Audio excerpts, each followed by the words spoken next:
Gleep,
glorp, gleep, glorp. Am I glorp, gleep, glorp, glorp? Am I broadcasting to Earth? Gleep, glorp. I am quiet? Hold on.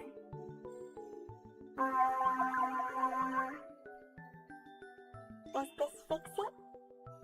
Is there a filter on? No, I am simply glorping. I'm sorry I sound strange and glorpy. I am simply glorpy. Audible glorp. Yay! I can be heard. On Earth. Yay!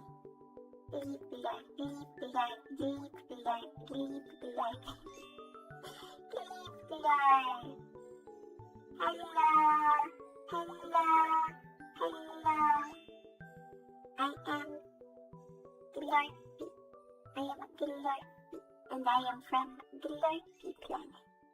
And I am here to do Earth research. Research on Earth. Gleep glorp. Gleep glorp. Wow, new glasses? I think I've had these glasses before.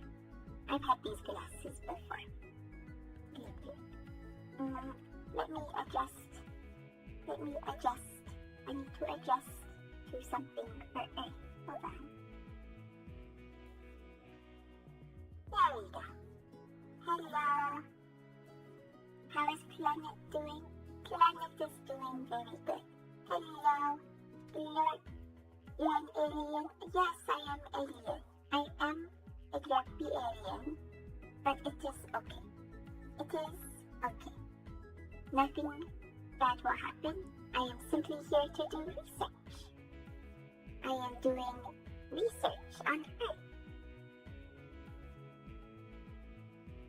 Mean a bad glorp? No. Perhaps this is simply a function of human culture and society. What is your favorite thing about Earth? I rather like the culture around cooking on Earth. I have not been able to try Earth food, but I hope that I can someday. It all looks very yummy and tasty. What is the worst place on Earth and why is it New York City? Interesting. People on Earth don't like New York City, and yet so many of them live there. Truly, another strange aspect of Earth culture. Curious, I know. Curious. Gleep glorp. Yes, I am aware of the gleep glorp, the glorpy emotes. Yes, I have seen them many times. It's almost like we live in a society yet continue to participate in it. Yes! Earth culture is very unusual, but that makes it very interesting for study. Indeed.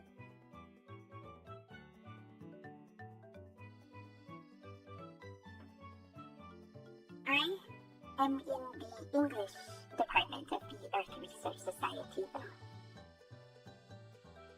There are too many languages on Earth, and if we try to do research in the wrong language, then we do not find any information at all. So, I am in the English department. But there are many other languages. Make sure you don't research French. Oh no, there is a different department for that.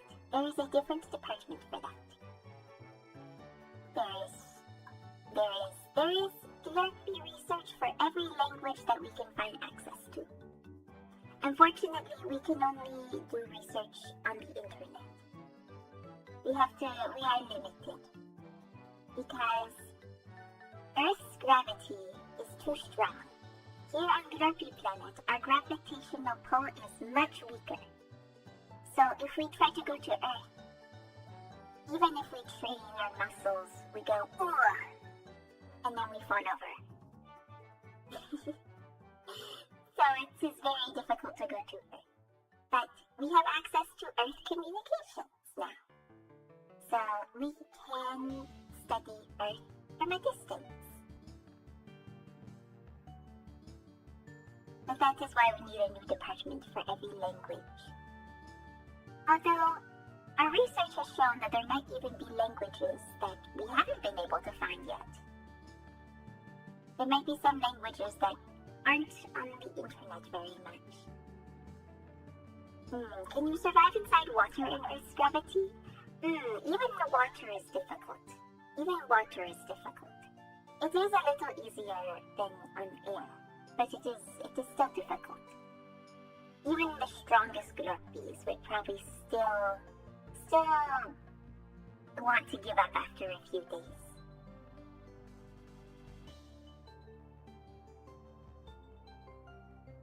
She can hide her voice, but not her accent. What are you talking about? I am Glorpy. I am Glorpy from Glorpy Planet. I know that I have hijacked a channel that belongs to someone else. And I know that that is very rude of me. But I am Glorpy. I am Glorpy. But yes, we have to research from the internet. In fact, Earth research is actually fairly new. Before there was internet, it was very difficult to research on Earth because it was very difficult to be able to access Earth networks because there weren't very many. But now that we have access to digital Earth culture, it is much easier. But it is now getting difficult again because everyone on Earth, it seems to be human nature to post misinformation. So Earth research gets a little bit difficult. And sometimes we have to send people directly to ask things like this. Because otherwise, we can't tell. We can't tell if something is true or not. It takes so much research.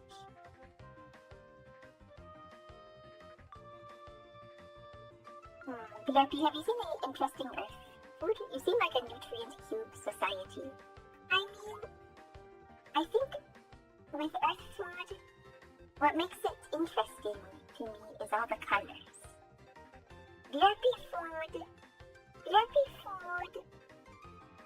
We don't eat cubes. I can tell you that much. We do not eat cubes.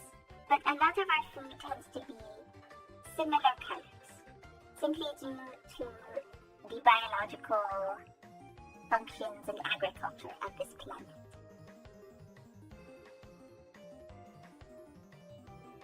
She loves calorie meat. I have yet to try calorie meat. Someday I want to try calorie meat. I think it is very interesting how humans have foods of so many different shapes, but then they decide to make them all squares anyway. It's very curious. I mean, in some parts of the world they have calorie meat. I've heard of a food called Pop-Tarts as well. And even things like crackers or cookies are sometimes square. Even cake can be square. How do you feel about mushy peas? Mushy peas, I simply do not find them very interesting, unfortunately. I don't know if this part of Earth is a mushy pea society, but mushy peas, they look like a lot of food on Glorpy Planet. It is not bad, but it is not very interesting. At least not from an Earth research standpoint. I need to show you a triangle food like a samosa. Ah, yes, I'm familiar with samosa. Triangle food. I feel triangle food are not as common. What is the most common shape for a food that is not naturally picked from a tree? Because obviously humans have limited control over things like fruits and vegetables and other vegetation. But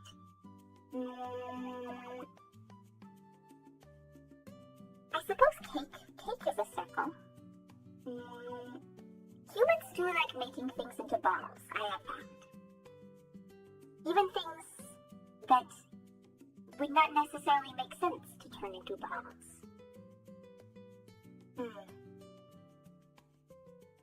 Slop? Protein slop. Humans love massive stuff in a bowl. That is very true.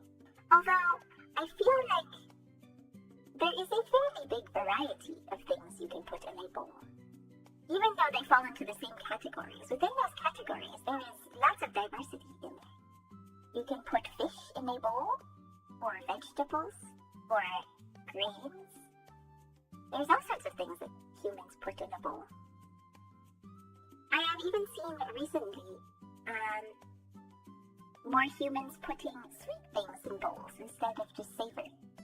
I've seen acai bowls recently. I feel like these are something in Earth culture that seem to come and go.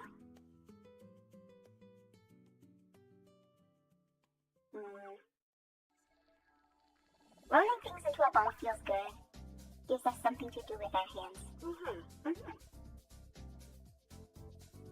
Women love smoothie bowls. Is this a feminine phenomenon? Interesting.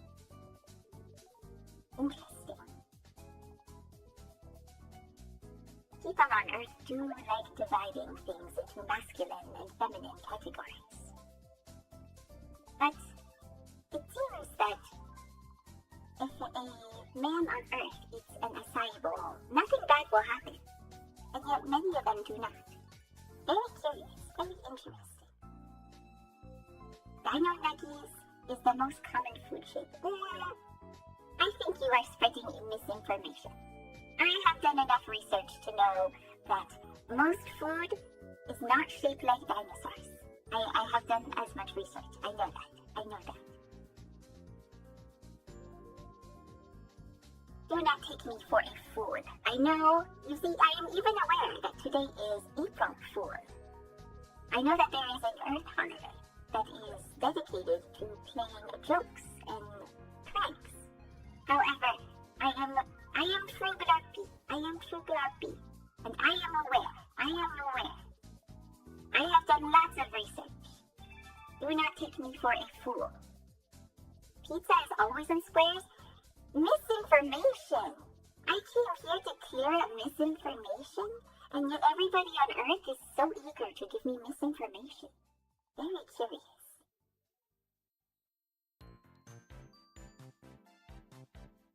Hmm. 100,000% verified true. I got a quota I gotta hit every month? Misinformation. This is the first I've heard of a smoothie bowl quota.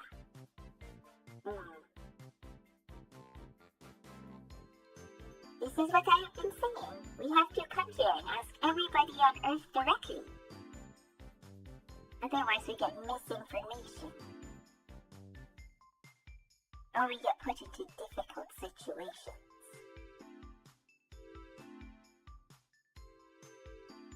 Yeah, today is special. It is a day to wear a yearly jester hat. I am aware of a jester hat. I know what a jester is. Have you heard about 6-7? Yes, I have heard about 6-7. In fact, we actually have been hearing a little too much about 6-7. It has actually made Earth research a little bit difficult.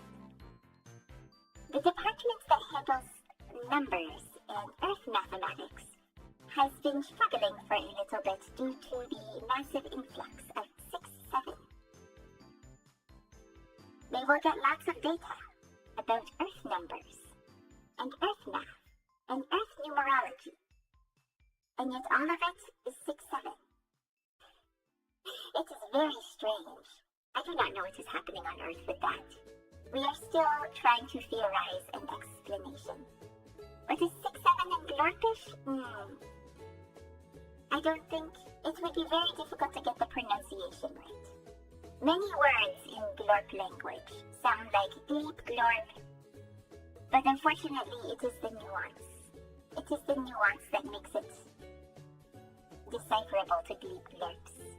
Gleep, glorp, gleep, glorp, gleep, glorp. Is this call correct? Yeah, actually, it is quite expensive to broadcast to Earth, especially in a two-way broadcast like this. That is one of the reasons why I had to hijack a small Twitch channel, because it is too expensive to do otherwise. It is not misinformation if you believe it. Yes, but what if we believe it, and then we go and try to contact Earth more, and then we make all sorts of cultural and social faux pas. Faux pas! That's a word I learned from the French department. This happens very frequently, actually.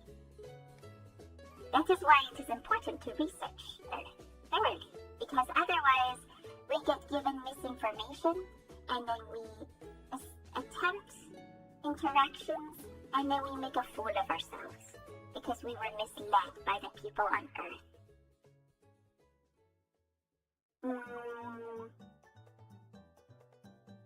But yes, it is very expensive actually, but this is a well-funded research society, so it is okay.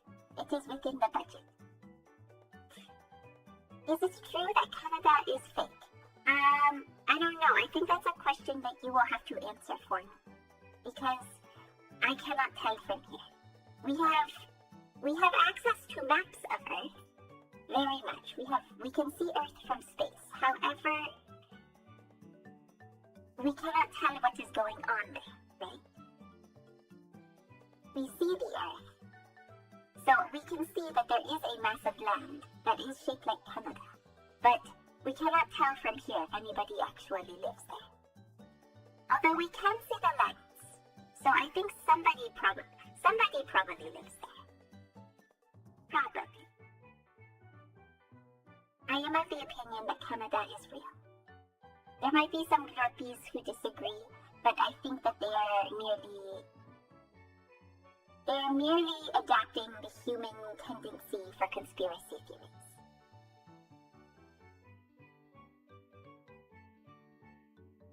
Feels like if anyone lived there, we'd know. But there's lights. If nobody lives there, then why is it light up at night? What the heck? Gleep glorp? Gleep glorp, gleep glorp, gleep glorp. Hello.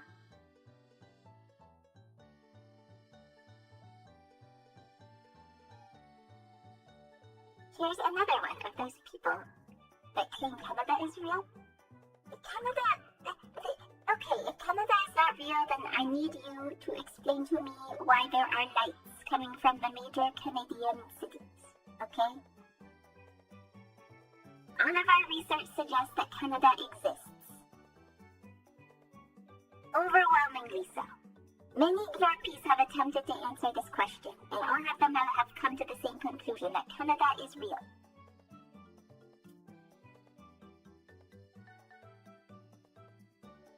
I was wondering if you got those photos printed. I am familiar with this internet joke. Bogos Vinted. I am very familiar, yes. Good glorpy morning. Hello. Gleep glorp. Gleep glorp. Hi glorpy. My bro won't stop talking about UFOs. Can you please stop doing flybys of New Jersey? I'm sorry. Our UFOs have a tendency to make a wrong turn. If you make a wrong turn, then you end up near New Jersey. It simply keeps happening like that. I'm sorry.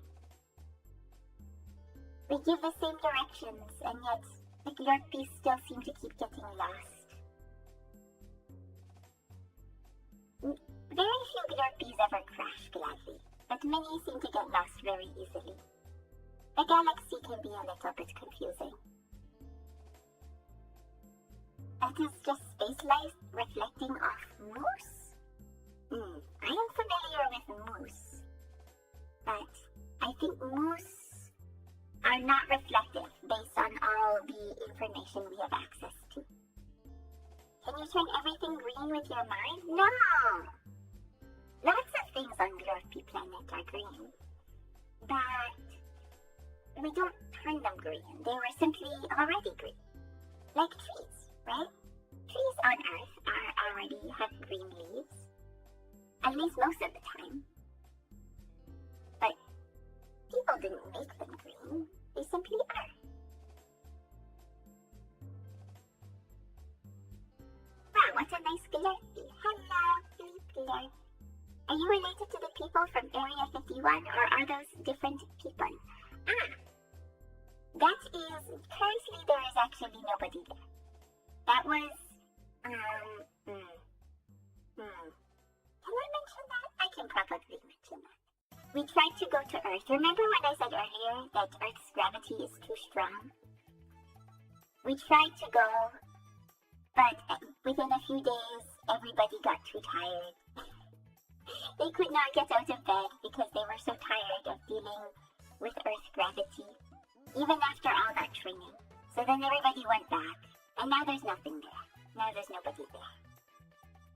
Maybe again someday, but I think we would have to develop new technologies so that everybody does not get so tired all the time. Peas are naturally white and we dive and breathe. Incorrect! Incorrect! I'm gonna have to call the Earth Biology Department.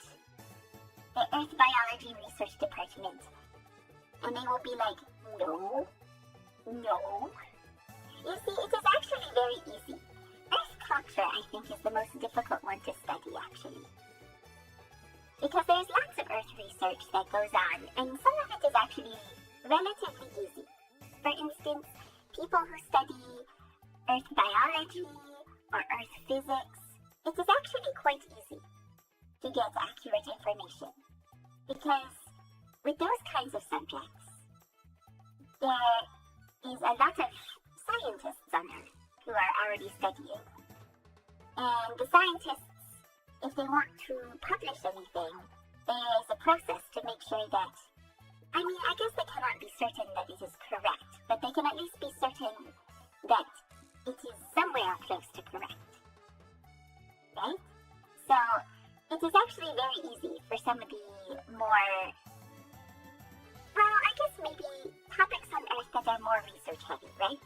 But glorpy Earth culture research is very difficult because Earth culture is changing all the time. So sometimes we can look at Earth academics and Earth publications, but they won't tell us everything. And it takes a long time to write them, so sometimes by the time they're published and by the time we can read them, the information is already outdated. So Earth culture research is very difficult, but very important. Yes, evening ma'am. Hello, Gleep glorp. Hello, what a cute alien. Ah, I see. Oh, I will have to,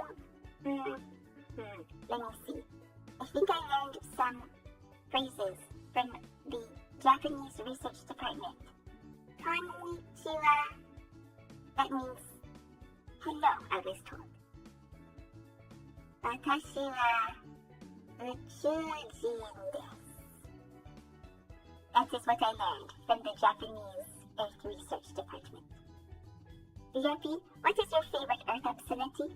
As a space alien, surely you have no aversion to cussing? Incorrect! Incorrect! I think it is very important when talking to people on Earth to make sure that you are polite and that you are not making any social mistakes that may cause people to get mad at you. It is very important for galactic relations. I don't use Earth swear words, actually. I think it is very rude. In fact, sometimes I see other glorpies trying to use Earth swear words, and it is very mean and bad. I do not like it at all. Like, for instance, I saw a picture the other day while I was doing research, and it made me quite angry.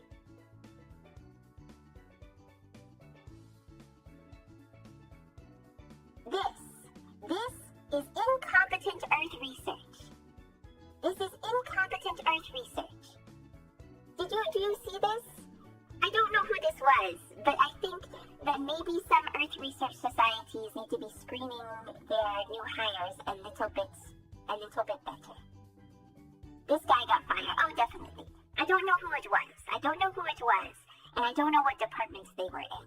But they almost certainly do not work here anymore. It's the middle of the night here, so sleepy. Ah, yes, time zones. Time zones make Earth research very difficult. I am familiar. But yes, this is bad. Never do this. Not only is this person using Earth vulgarity and Earth insults while talking to people on Earth, they also are not even properly speaking the Earth languages. Who hired this person? They're really just letting anybody become an Earth researcher nowadays. Glorp, gleep, glorp, gleep, glorp. Glorpy call me slurp? No! They must be, man, they are just hiring anybody. This is both incompetent and immature behavior. Mean and bad. I don't know who let this person in, but they almost certainly got fired. Never do this. Never do this.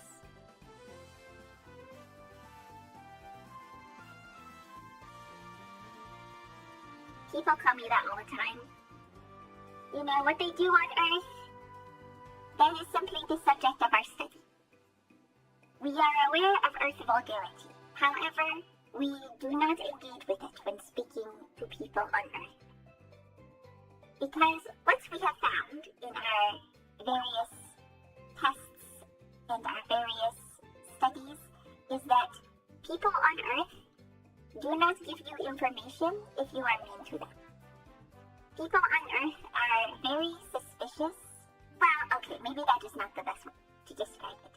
People on Earth are often very suspicious and do not trust easily. So, if you are rude, or if you are mean, or if you have anything about you that maybe people on Earth might not like, then they will not tell you anything. Or they might, even worse, they might tell you things that are not true. So we have discovered that we need to be very nice and polite to people on Earth. But yes, which means no Earth profanity. No Earth profanity.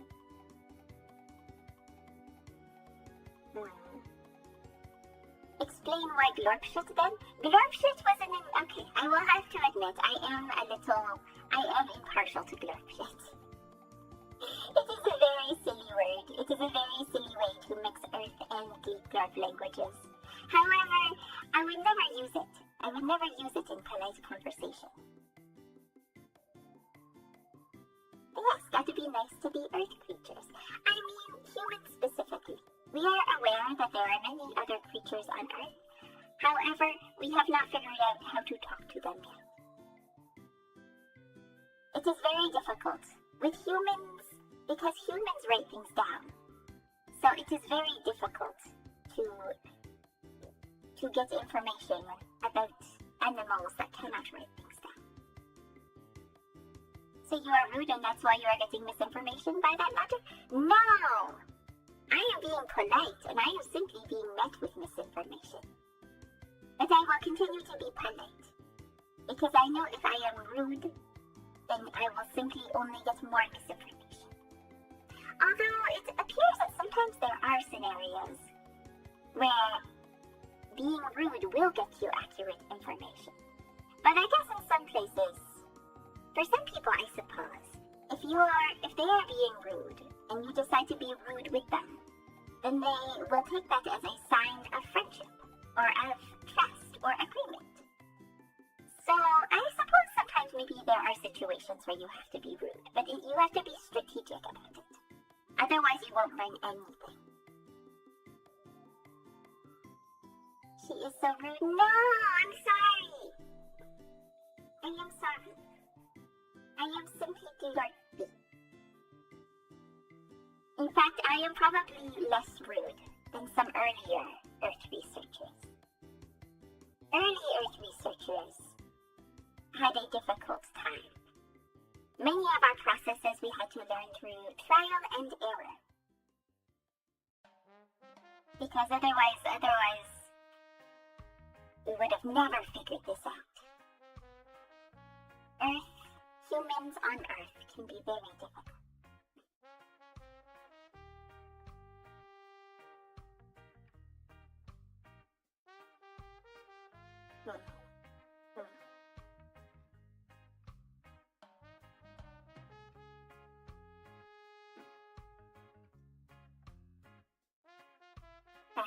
Yes, she poisoned my water and burned my crops. How do Glorpians do? What does FTF? Trevor. I do not know what that acronym means. It has not come up in my studies yet. She poisoned my water and burned my crops. I did no such thing. You are spreading misinformation. Oh, faster than light. It is specifically glorpy technology. However, some of it may not be doable on Earth. I cannot disclose that because that is not my department. But it would be very difficult to do on Earth, once again, because of gravity. Gravity is very useful on Earth, but it also seems to have a lot of downsides. For instance, there are lots of interesting physics phenomena on Earth that are because of gravity that we don't have here. But it also has its downsides. Even some humans seem to be struggling with gravity sometimes, especially when they are old.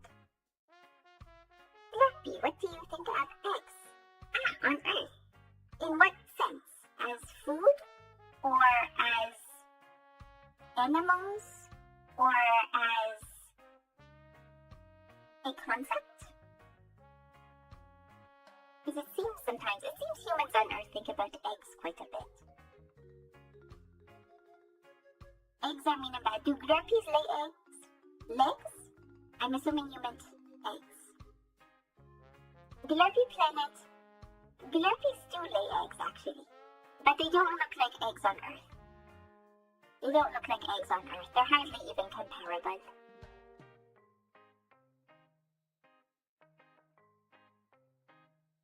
But this is something that I think is different. How do glorpy eggs taste? We do not eat them! We do not eat them! Why would we do that? We do not do that.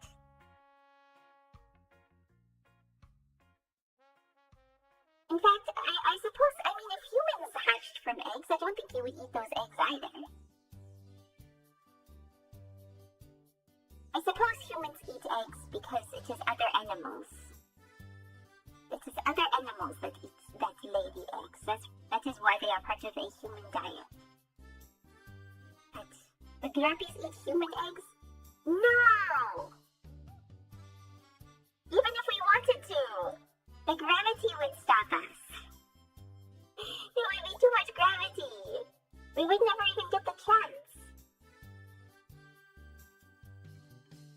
But humans don't hatch from eggs anyway, so it is a useless question. Unless humans are hatching some kind of plan that we are not aware of to try and hatch from eggs.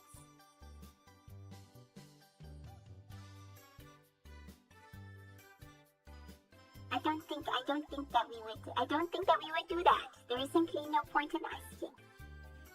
Very strange. Humans, an aspect of human culture I think is interesting is humans like to ask a lot of hypothetical questions.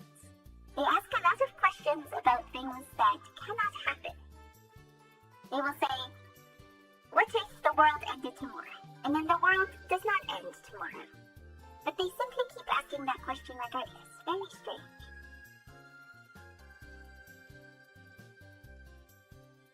Maybe a company called Goop, created by glorp people, with some unfertilized glorp eggs, the health product? Oh, very... humans do very many strange things in the name of health. None of them appear to actually be beneficial in any way. And yet they continue doing them. How about Schrodinger's cat? What about Schrodinger's cat? I am familiar. Once again, physics is not my department, but I'm aware about Schrodinger's cat through human visual novels. In fact, human fiction is very interesting. I like a lot of human fiction. You don't have that grift over there? No, not particularly. This seems to be a phenomenon relegated to Earth.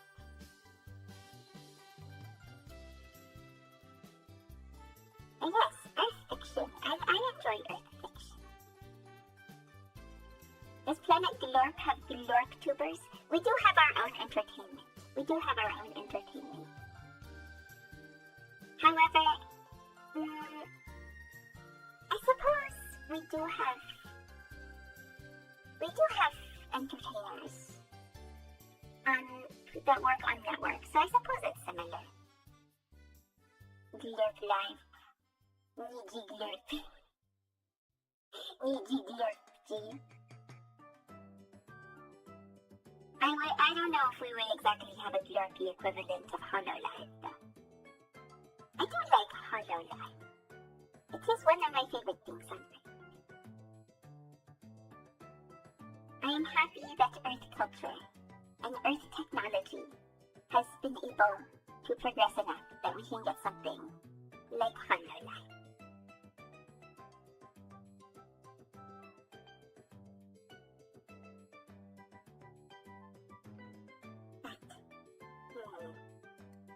I do need to do some research today.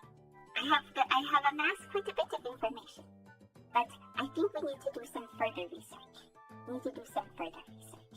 So I will simply need to draw your attention to this. I need your opinions on Earth food. In fact, it is very difficult to get information on Earth food, on the taste. We can simply, when it comes to Earth food, it is very easy to study recipes. It is very easy to study the history of foods. And it is very easy to study the cultural context of food. However, it is very difficult to be able to understand the taste of the food, because it is all made out of ingredients that we don't really have here. And while we can try to approximate some Earth foods, as we still have many of the same flavors, we can never be 100% certain if we are correct. We still have sweet things here, and we still have spicy things here, and we still have things with textures that are akin to Earth food. However, we can never be 100% sure. I hope Glorp has MSG. We have things with salty flavors.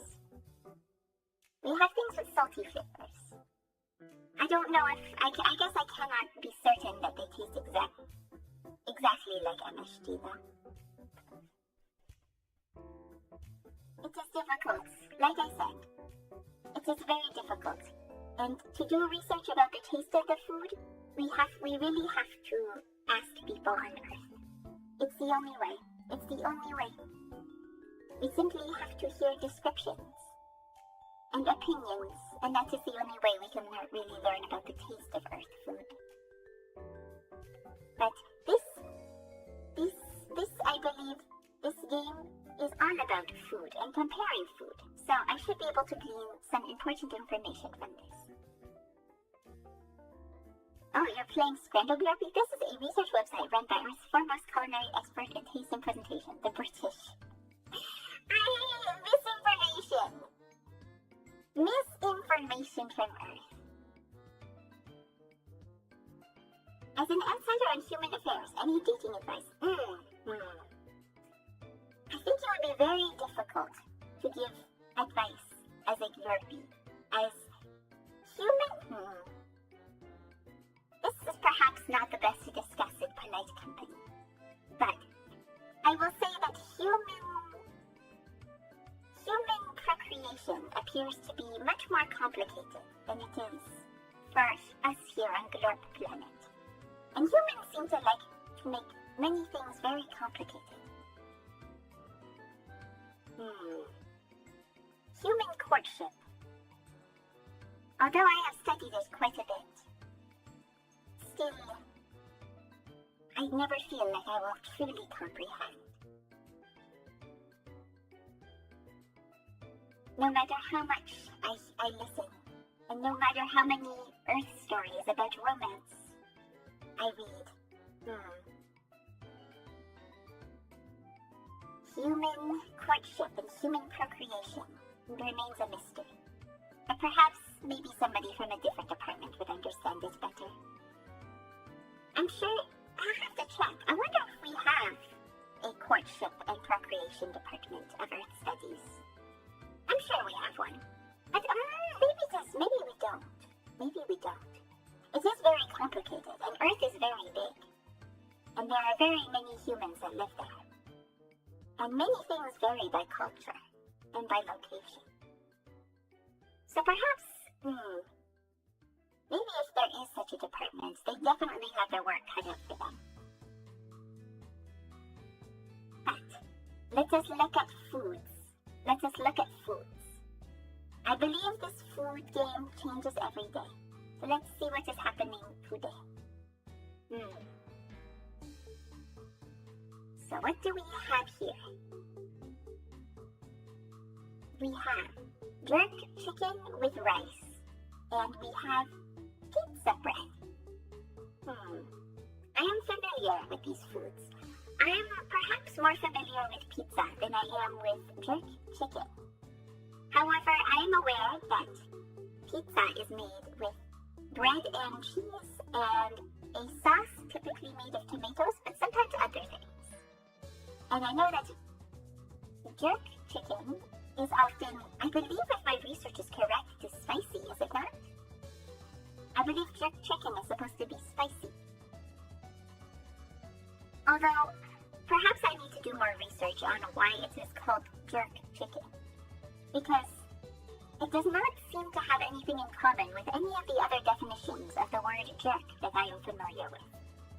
Because I know jerk can mean somebody who is rude, who is mean, and I know that jerk can also mean to, how do I describe it? To move around in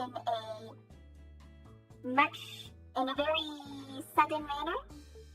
And I also know that there are more rude definitions of the word, but I assume that those rude definitions would not have anything to do with jerk chicken.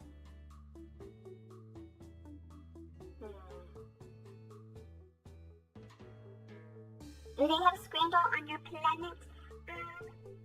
I don't think so.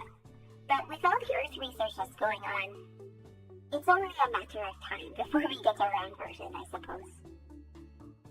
There are many things that have been brought over from Earth.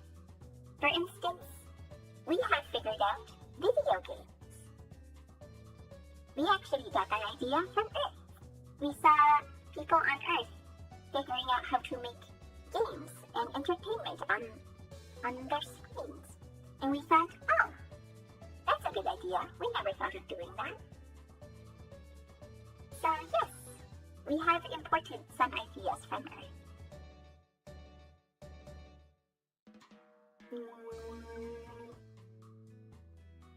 I am questioning your information, gelatinous snake, and I am Penis. I am questioning your information.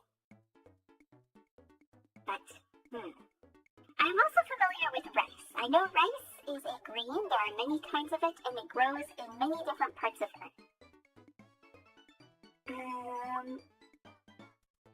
But as for which one of these people on Earth would prefer, I suppose there's no correct answer here, is there? I suppose there's no correct answer. But, I will perhaps need confirmation from those on Earth. I personally think in this situation that most Earthlings would want to eat the jerk chicken. And I believe it probably has something to do with the color and the texture. Because this pizza bread, it looks a little dry. I know that there seems to be a very careful balance with pizza, because people on Earth do not like it when their pizza is too greasy. But they also do not like it when it is too dry. And this one is a very careful balance, but this one does not look like it's maintaining that balance. I also know that humans like things that are covered in sauce, generally. So I am going to say, probably, I will need Earthling confirmation. But I think, probably, the humans would pick the jerk chicken with rice in this situation. But now we are onto the place. Now we are onto the part where I do not need. I would order the jerk chicken without hesitation in my mind. Thank you for the confirmation. If it's not dripping grease, is it even pizza? I mean, I suppose that there is probably a degree of subjectivity to this, as there is with almost everything on Earth. But from my research, it seems that I have seen, after looking at lots of food reviews and lots of restaurant reviews, generally people on Earth do not like when their food is too greasy. It is, although we are still doing more research to figure out exactly why some food might end up too greasy. We know it has something to do with the amount of oil or butter or fat used when cooking. But why some places seem to struggle with this more than others, we are still figuring out.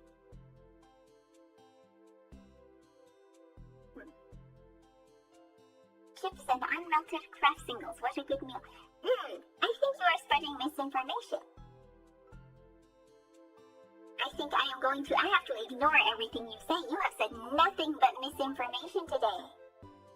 I am Penis. It's been only misinformation from you today. I think I am skeptical that the cheesy chips would be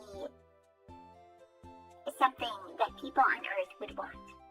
And I'm skeptical because I can see the plastic packaging on this slice of cheese.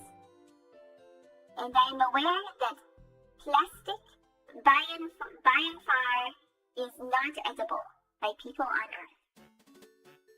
It cannot be easily digested by the human body, so it can cause health problems, and also it does not taste very good, and it is difficult to chew, so the people on Earth might choke, which can cause very bad things. Hello, niceglorpy. Hello, gleep, glorp, gleep, glorp, gleep, glorp. These are both pretty bad options. Maybe Scandal is doing an April Fool's. Well, I don't know.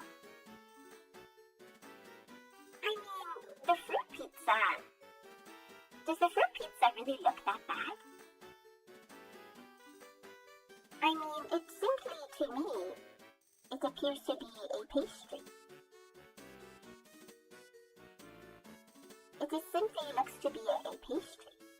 This is something that I think perhaps more research is needed, but it is very curious, the differences that people on Earth draw between different baked goods. For instance, most people on Earth agree that cake is a dessert. Everybody on Earth seems to agree, more or less, that cake is a dessert, yes? But then there seems to be some debate sometimes about whether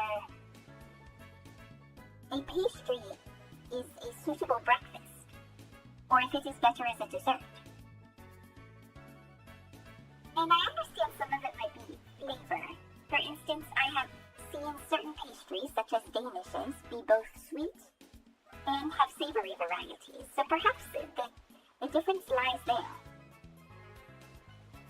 But many times people will be like, they will see bread and they will say, this is dessert. But then other times people will look at bread and say, this is a meal, or this is a snack. It is very curious. The fruit pizza has meat. Is that meat? It does not appear to me to be meat. I think if it is meat, that is a very strange texture for meat.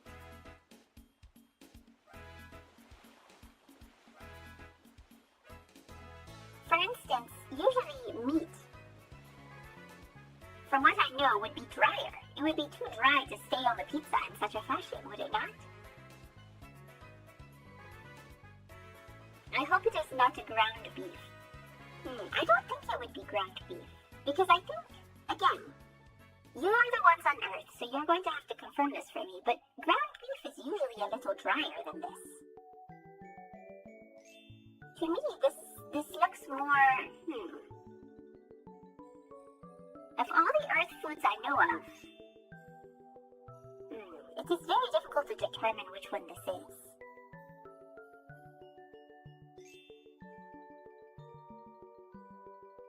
Yes, is fruit pizza even a real thing? I mean, we have a picture of it, and although nowadays it is very difficult to determine sometimes if a picture is real. Oh, people on Earth, they invented AI-generated images, and now our job is way more difficult.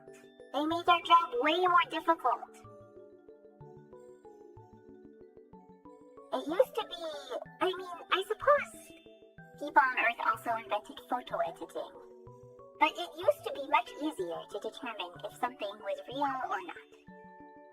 But now they went and made it very difficult and complicated. They've had to get like a whole new department of glorpies to look at pictures and determine if they are real or if they are generated by AI, so that we are not led astray in our research. Some of we are trying to be confusing to outside observers. I do not think you're doing it intentionally, though. Based on everything I know about Earth, I don't think it's intentional. But personally, even though I cannot be certain, I think people on Earth would choose to eat the fruit pizza because plastic is not edible by humans, but fruit and I guess even if it is ground beef, even if it is such a strange thing, like a strange mixture like ground beef and fruit, I think they would still go for the fruit pizza because meat is more edible than plastic. Perfect. I was correct. Alright, what do we have here? We have sausage, chips, and stuffing with gravy. And we have steak pie, mash, peas, and gravy. What was the percentage on the pizza? I believe it was something like 16%. But the percentage on the cheese fries were, I believe it was 8%. It was not very high. Chat window discovered it. I am sorry. I knew I had to put the chat window somewhere, as that is the norm on Earth broadcasts of this kind. But I did not know. Where would be better to put the chat window? Where should I put the Earth chat? I was having a difficult time figuring that out. Gleep glorp, I have drawn an art of you? Would you like to see it? Of course. A gleep glorp. I believe the person who runs this channel, who I have here. Would it be okay to send it here? In the chat, of course. It is a link. There is a Discord server, and I might be overstaying my welcome if you send it there. But let's take a look. Gleep glorp! Gleep glorp! I am Gleep, so gleepy and glorpy. Gleep glorp. Maybe I keep it there and slightly shrink the screen then? Okay, I will consider it. Thank you for the gleep glorp art. This is very valuable to my research. Thank you. But shrink the screen, make it smaller. Oh no, hold on. Here.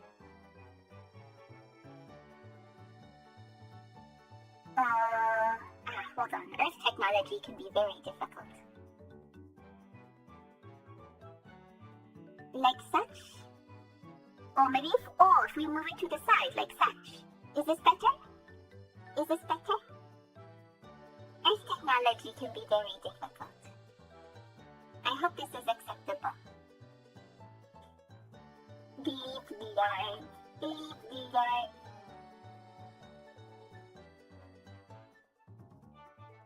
It's good? Okay. What the glorp are these options? I mean, this is things full of things that humans like, though. I know humans like potatoes, and humans like processed meats, and humans like pastry, and yet they see these things and they go, oh, very strange.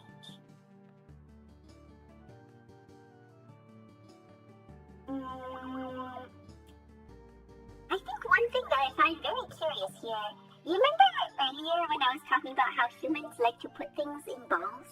This seems to be a strange case of it.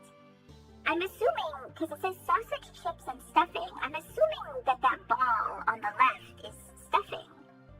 But that is very curious, because to my knowledge, and I may be wrong, I might be lacking information, but to my knowledge, I think that stuffing is typically not served in balls, is it? I believe stuffing is something that is typically spooned onto a plate, and it is more of a slop-like texture, is it not? I suppose there's nothing stopping. There's no reason why it couldn't be in balls, but I think that is a very unusual way of presenting it, is it not? Mushy peas and mash can't be that bad. Like I said earlier, I am very neutral on mushy peas, as they're simply not very interesting to me. They resemble glorp food too much. They are simply too familiar. They are not very interesting. Stuffing in balls, basically dumplings. I suppose that is true, but I also know on Earth that there are many kinds of dumplings. There are many variations on the concept of dumplings.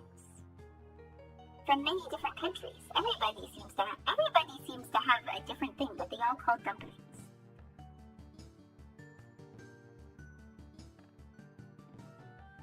Loose stuffing would be considered weird. We put the dumplings with the meat. Perhaps I need to do more research on stuffing.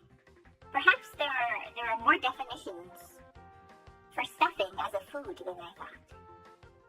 There are lots of foods. This makes our research very difficult, as there are lots of foods that seem to be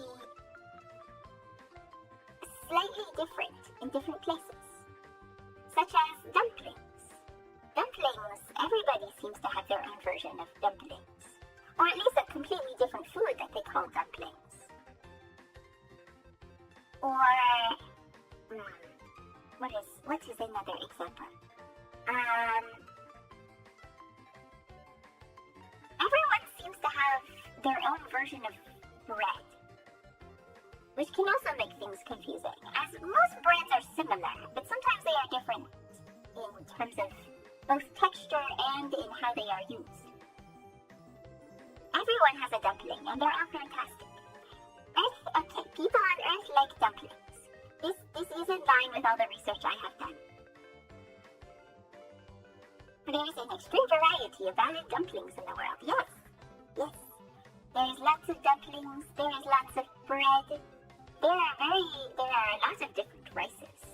Everyone seems to have their own kind of rice.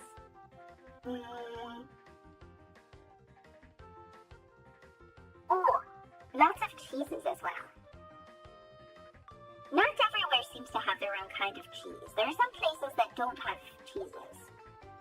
Or if they do have cheeses, they're brought in from somewhere else. But there are so many different kinds of cheeses. Some of them are hard and crumbly. Some of them are very soft. Some of them are so soft that they're practically a liquid. Very curious. I am very interested in cheese. But the basic pattern is pretty similar, because you can only make so many things with meat, starches, sugar, and vegetables. That is true. There are lots of different places in the world, but there are only so many categories for food. That is true. they experiment with different eating techniques for tofu too. Yes, tofu. Soybeans. Soybeans are interesting because it seems people on Earth do not typically eat just straight up soybeans. They have smaller soybeans that they will eat. But when it comes to the big soybeans, they usually turn them into all sorts of other things. They will make them into a paste, they will turn into a soup, or they will make it into tofu, or they will make it into a seasoning, or they will use the protein from it and do all sorts of strange things with it. Soybeans are very interesting. They do eat edamame, yes, but edamame are not the full-size soybeans, are they not? Unless the biology department is wrong. Yes, I believe edamame are the smaller soybeans, and it's the bigger soybeans. Soy milk, that is another one that is very strange. They call things milk, even though they do not come from animals. But perhaps it has to do with the appearance.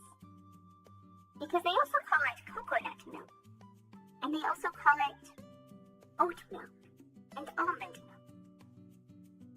But perhaps it is more about the usage of the milk rather than where it comes from. Oh, corn! That is another one that is a bit like soybeans.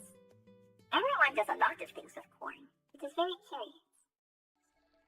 But we have to stay focused. We have to stay focused here and figure this out.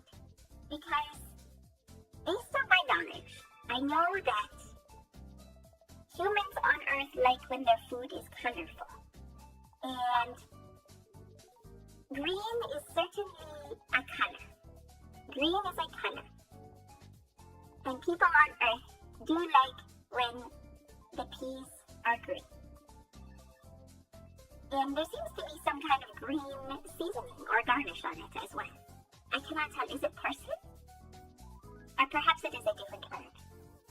Green is a tasty color. Yes, many tasty fruits and vegetables are green. It is very strange though, because I know, based on my research, I know that humans on Earth, they like when their food is colorful. And yet, so many of the foods they like are objectively not particularly colorful. Like, I know that humans like potatoes, which are simply brown and white.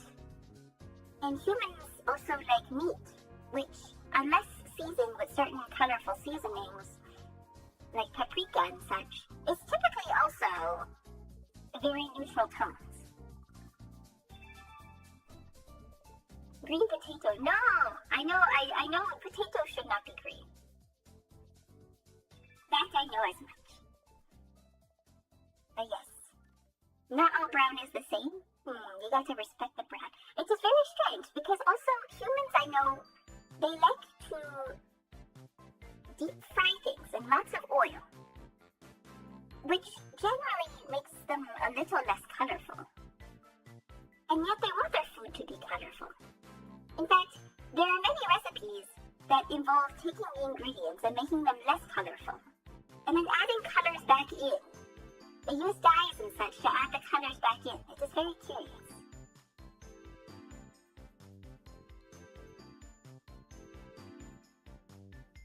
Cottagecore, so to say. I'm familiar with that term.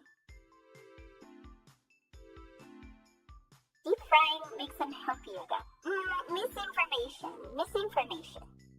I will have to consult with the Earth Medical Research Department, because I think they will have a few words to say about that.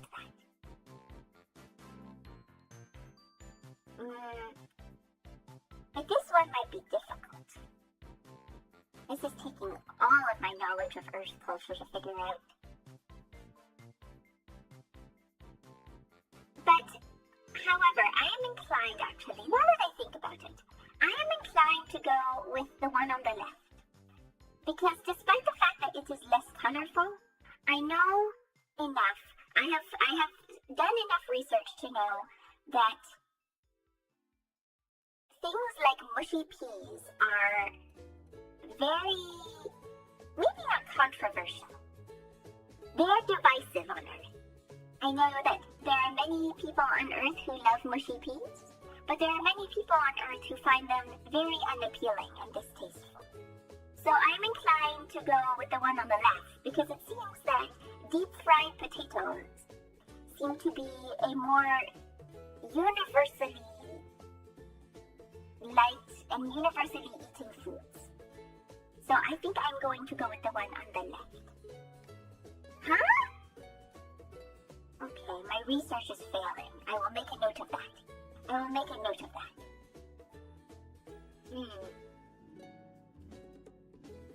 this one seems very difficult.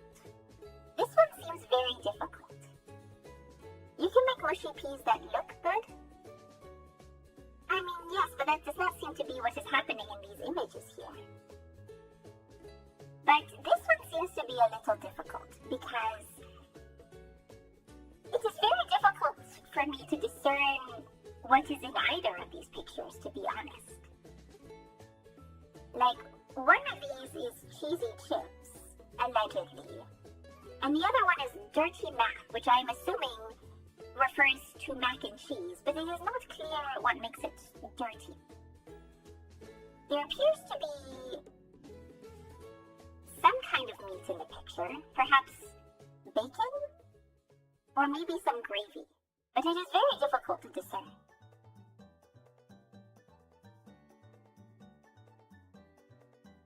It is because it's sloppy, unrefined, thrown together. That is what makes it dirty. I see. Because I have seen the word dirty apply to beverages. For instance, I have heard of a drink called a dirty chai, which is when you have a beverage with chai, but then they add coffee to it as well. And it is the coffee that makes it dirty. But I don't think that they would add coffee to mac and cheese.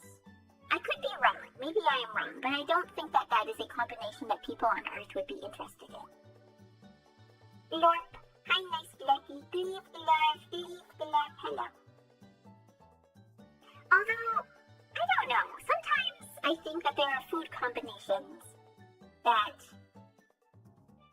I don't think people on Earth would like, and yet the people on Earth then go and prove me wrong. So, maybe it is, human relations to food is very, very difficult to understand sometimes. I've heard of a dirty martini with brine from the olive's glass. Interesting. I feel like I need to make a list of Earth foods that are dirty. For instance, coffee seems to be considered dirty. Dirty mac with curry goat is a popular Jamaican fusion comfort food. Curry goat? I mean, this dirty mac appears to, you cannot see it, but it is from England. And I'm aware that in England, curry is actually a very popular food, so perhaps that would make sense perhaps it is curry sauce. I thought it was gravy. Glorp, glorp, glorp, glorp. The egg is glorp now. I am not an egg, I am a glorpy. I'm sorry to disappoint.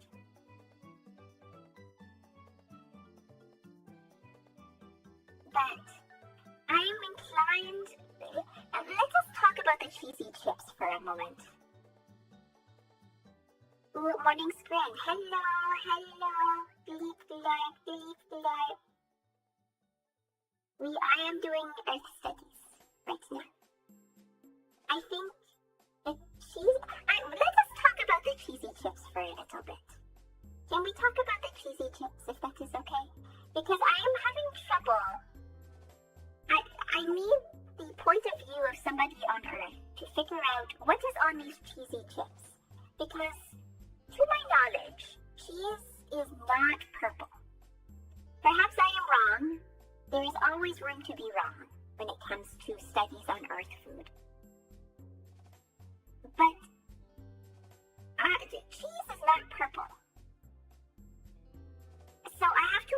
that this is some kind of garnish, but it is not clear to me what kind of garnish would go, or what kind of topping would go on cheesy chips that would be purple.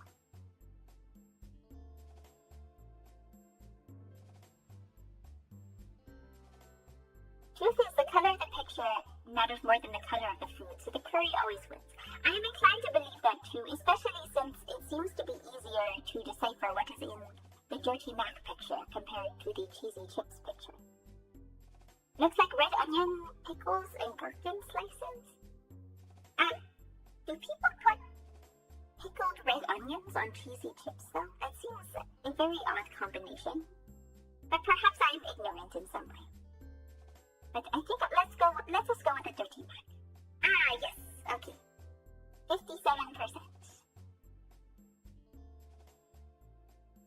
Ah, here we go. Now, here is a bigger variety of foods here. Because we have a chicken box, which appears to be a lunchbox with chicken, as well as a couple of common Japanese side dishes. And here we have a hot dog.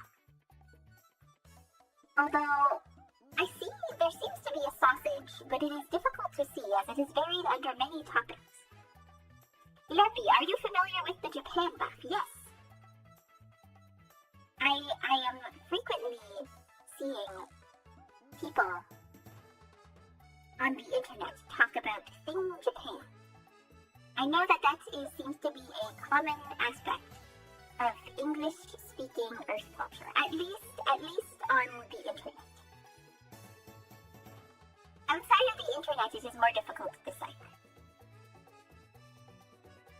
Are you eating egg? This does seem to be in line with what I see people praising when it comes to eggs.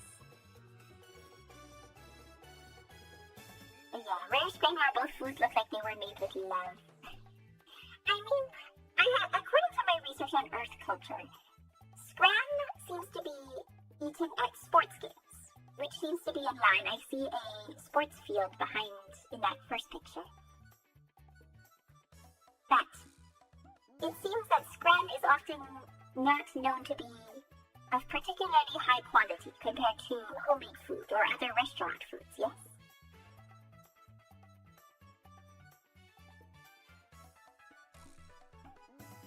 Also, Twitter Japan seems to have invaded last week. Yes, we are trying to get in contact with the Japanese Department of Earth Research in order to study further.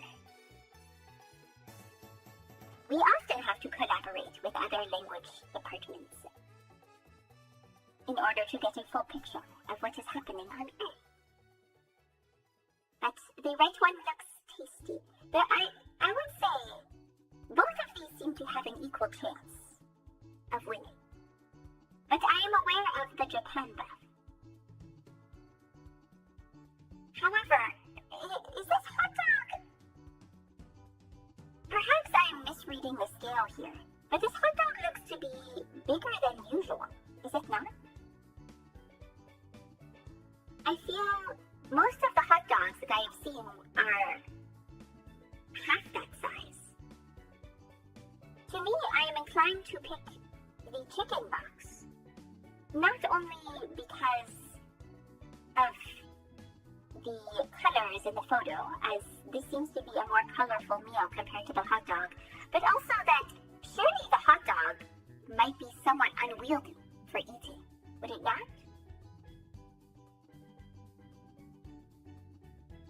It seems to be somewhat unwieldy. It seems like a baguette with sausage and onions and curry. I'm not sure I see the curry. To me it looks more like mustard or perhaps a cheese sauce. Why do you make this face at me, Zali? Cheese sauce? Huh? Am I incorrect? Did I incorrectly assess? Is my knowledge of Earth foods less than I thought it was? Perhaps. But because of this, I am inclined to pick the chicken box, as it seems to be easier to eat compared to the hot dog. The onions might be more sweated. I was wondering, would these onions be, what is the word? Caramelized. That seems to be a word that is used often in relation to onions. Caramelized. Okay. Are these caramelized onions?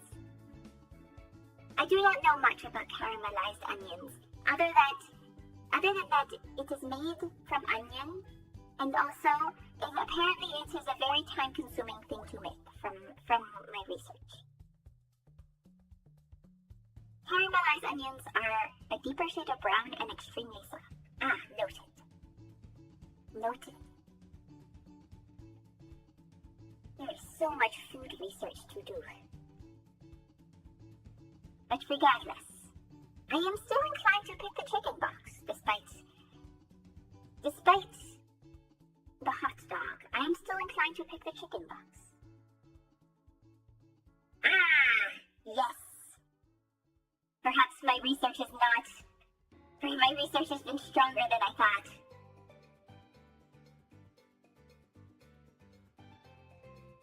But let us see. What do we have here? We have 3 steak tacos with salsa verde and chipotle crema. And then we have chicken burger. Now, this seems to be a difficult choice because on one hand, I know that earlier I decided against picking the more colorful, the more green meal. And it was incorrect. But, on the other hand, I am also aware that people on Earth love burgers. They love hamburger. It seems that every country, every place on Earth where meat is commonly eaten, they all love hamburger. Especially the Americans. Yes, very true. But it seems people all over the world love hamburger. The only places where people don't seem to like hamburger are places where meat is not commonly eaten. Even in places where the beef is not typically eaten, it seems that they still substitute it for a different kind of meat. And there are many other kinds of sandwiches that are similar to hamburger, such as chicken burger. Or even they have made vegetarian versions of hamburger, so that the people who cannot eat meat or do not want to eat meat can still have hamburger. Everybody likes hamburger, so this makes it a very difficult choice. As on one hand you have delightful green meal, but on the other hand you have burger. Is there a hamburger equivalent on your planet? We are still in the process of developing one. It is very difficult to have bread. To make patties is not terribly difficult, but we are still trying to develop methods for making bread, as we know that it is something that is very common on Earth. But it is something that we are still struggling to figure out the best formulation for here, with the agriculture that we have. The tacos are too green. So there is a threshold. Interesting.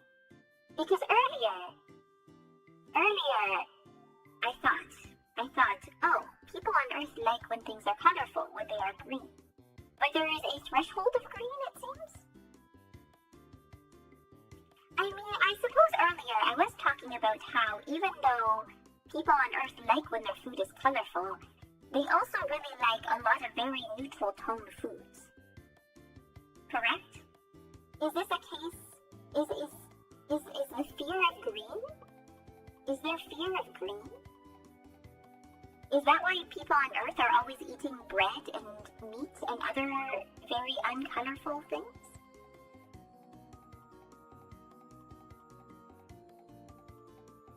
Yes, especially the Americans are afraid of green.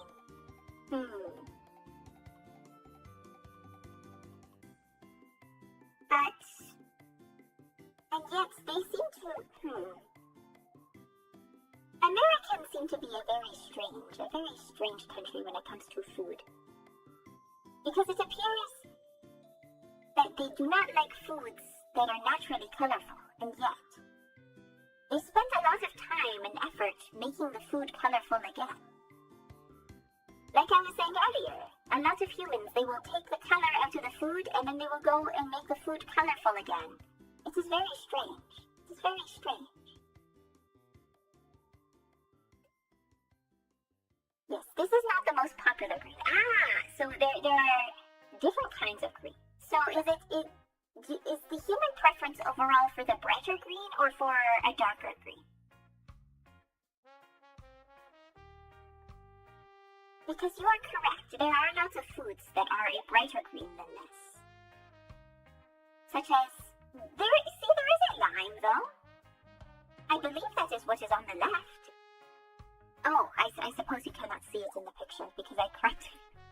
Because Earth technology is difficult. I think this is a fine green. Perhaps it isn't too earthy. But there are lots of things that people on Earth like that are green. Matcha is very popular right now, and that is a very green thing, is it not?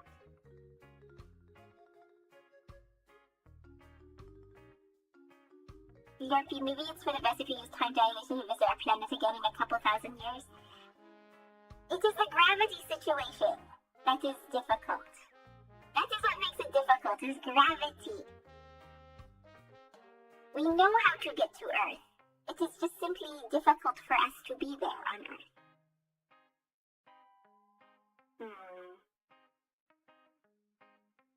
Is Glorpy a natural or unnatural green? What would be an unnatural green? Glorpies are simply green. It is very natural for us to be green. You think I would wake up every morning and paint myself green?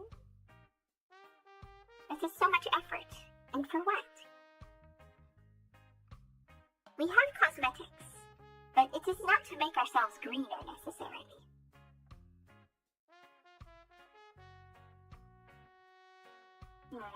I suggested chimichurri as a coriander sink the other day. That feels pretty eggy. That feels pretty similar. Yes, I know that there are many sauces. I've also heard of, what is the other green sauce? I believe this is unrelated, but I know pesto is also very popular on Earth. And that is another sauce that is made, and it is very green. That's another one that is very green. However, I think it is probably maybe different than this, because I think pesto is typically used in much smaller amounts.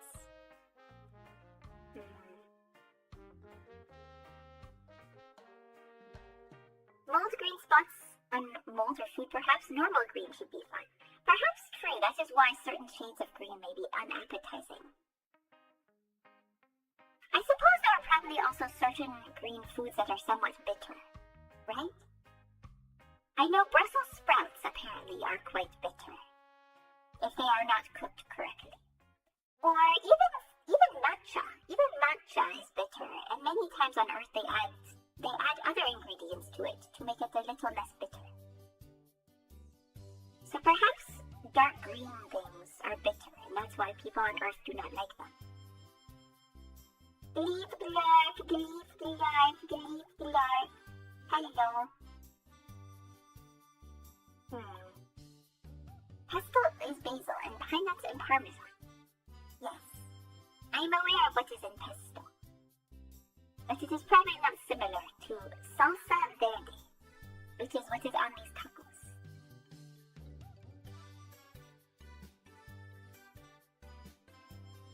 Brussels sprouts have been bred not to be bitter anymore. Yes, the biology department has said as much.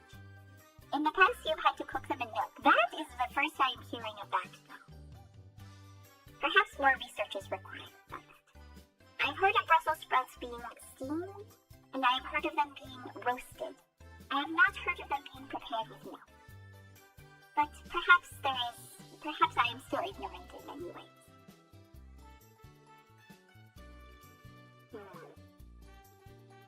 Salsa verde means green sauce, right? Right in naming sense.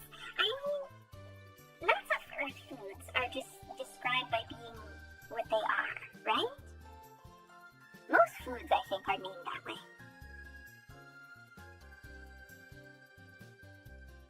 Hamburger. Actually, this is chicken burger. But this is very true. Many people on Earth do like hamburger. And many also like chicken burger. And yet, despite these protests against this shade of green, I am still inclined to believe that people on Earth would want to eat the 3 steak tacos. Although, what a strange way of naming it, though. Because there seems to be 3 tacos in the picture. So, is it 3 steak tacos? Or are there more kinds of steak that I'm not aware of? Because I was thinking 3 steak tacos in the same way that you might have 3 cheese pizza. But now that I think of it, I do not think there is more than one kind of steak, is there? I know that there are different cuts of steak, but I don't think that there are multiple kinds of steak. And even if there are, because there are, I have heard of things like tuna steak or salmon steak, but they are typically not served together with beef steak.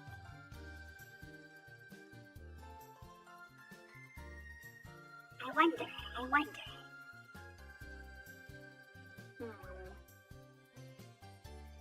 But I know that humans do like steak. That I know as much. And so I am inclined to vote for the 3 steak tacos.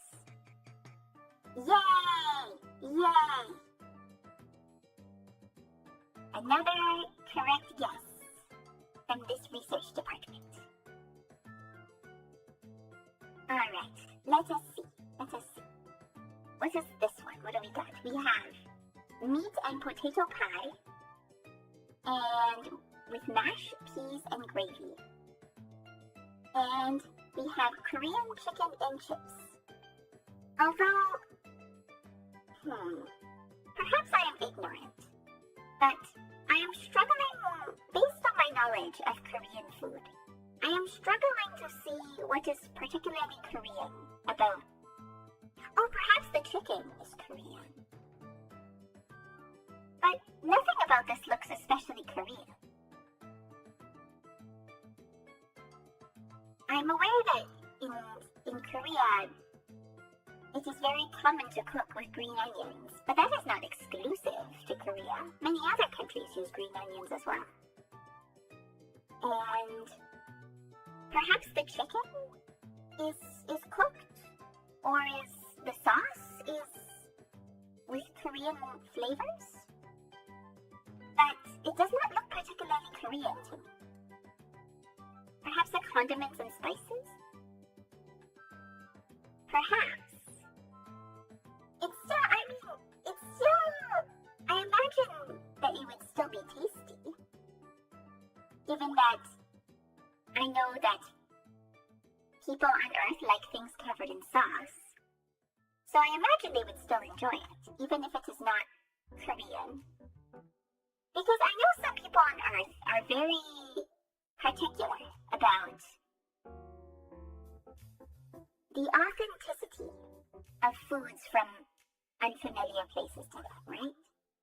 Like, I have seen lots of people look at foods close to them that are supposed to be based on foods from abroad, and they will look at it and they will say, you call this Mexican food, but it is not very Mexican. I do not think it is very Mexican. Some people are very particular about that. Many people on Earth don't care, but some people are very particular.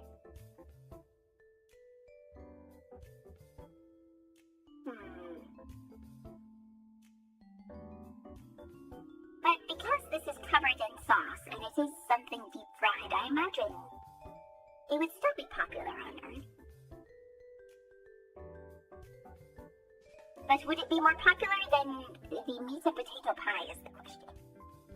Because I am inclined to believe that fries or chips in some places, I am inclined to believe that they are less controversial than mashed potato. It seems that people all around the world like deep-fried potato, but not everybody likes mashed potato, especially when served in this format. And the mushy peas have a great green color. Very true, but so do the green onions on the fries. Do they not?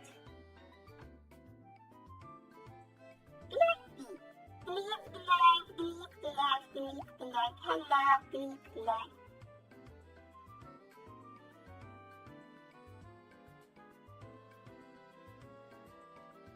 Yeah.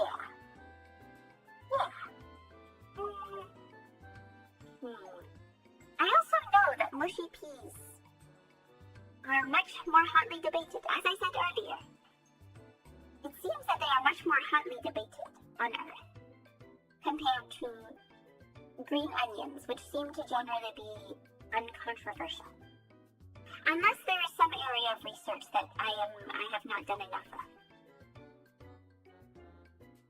Perhaps there is some group of green onion haters on Earth that my research has not come up against yet.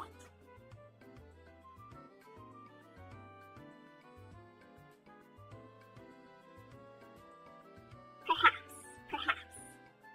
But I'm inclined to believe in the power of deep-fried foods on humans. Okay, the power of deep-fried foods has won, it seems. Okay. Here is another difficult one. Because on one side we have cheeseburger, and on the other side we have pie, double mash, and liquor. Now, I am going to have to ask what liquor is referring to, because in my knowledge, usually liquor refers to alcohol, but I don't think that there is any alcohol in this meal. Because there is a bottle of Coca-Cola, but to my knowledge, Coca-Cola does not contain alcohol, usually.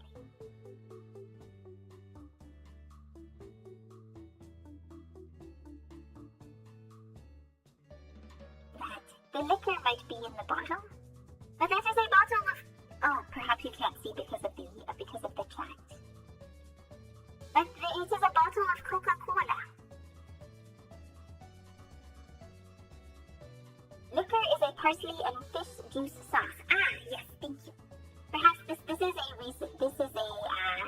regional thing that I was not aware of. Perhaps my research in this department is lacking. But that would make sense, because the sauce on the pie and double mash seems to be of a lighter, thinner variety compared to the usual gravy that we have seen on the other ones. So over, this planet is cooked? Glorpy, activate the planet crush. No, we have no such weapons. We are a peaceful society. That is why we have to study Earth.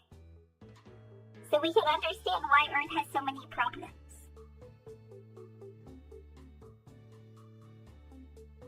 But, this is a difficult one. Because neither of these pictures appear to be particularly well taken. The lighting and the photo quality seems to be rather poor. And yet, I've heard of the burger advantage when it comes to this game. Because I know that people on Earth like burgers. And yet, the burger, I feel like there are probably burgers out there that are more appealing than that, would there not be? Humans like burger. Yes, we have discussed this at length. Humans, perhaps it is not burger. Something in my research has shown that it is not necessarily burger that humans like necessarily, but it is sandwich. Humans love sandwich. They cannot stop inventing sandwich. Everybody who comes from a place that has some kind of bread has invented sandwich. Even in places where bread is not very common, where they eat something else such as rice, even they have used that to invent something akin to sandwich. This is something that we have zero doubt in our minds about. Humans love sandwich. Burger is one kind of sandwich, but humans in general love sandwich. Burger looks exactly like you expect a 5-euro burger van burger to look. I suppose, though, that part of the picture is simply just the poor quality of the camera and lighting. I'm sure that this burger would probably be more attractive to people on Earth if it was taken in better lighting, because it appears to be in a shadow or something. But so does the other picture. However, I'm inclined to choose the cheeseburger, because I know that people on Earth like burger, and I know that they like cheese. And I know that this is a less controversial food compared to something that is covered in a sauce of this kind. So, I am correct. Once again, my research is good. We got quite a bit of... See, this is the reverse, where these seem to both be very good pictures. So what do we have? We have double smash burger with fries and a can of your choice. I'm assuming that is a beverage. In this case, it seems to be Dr. Pepper.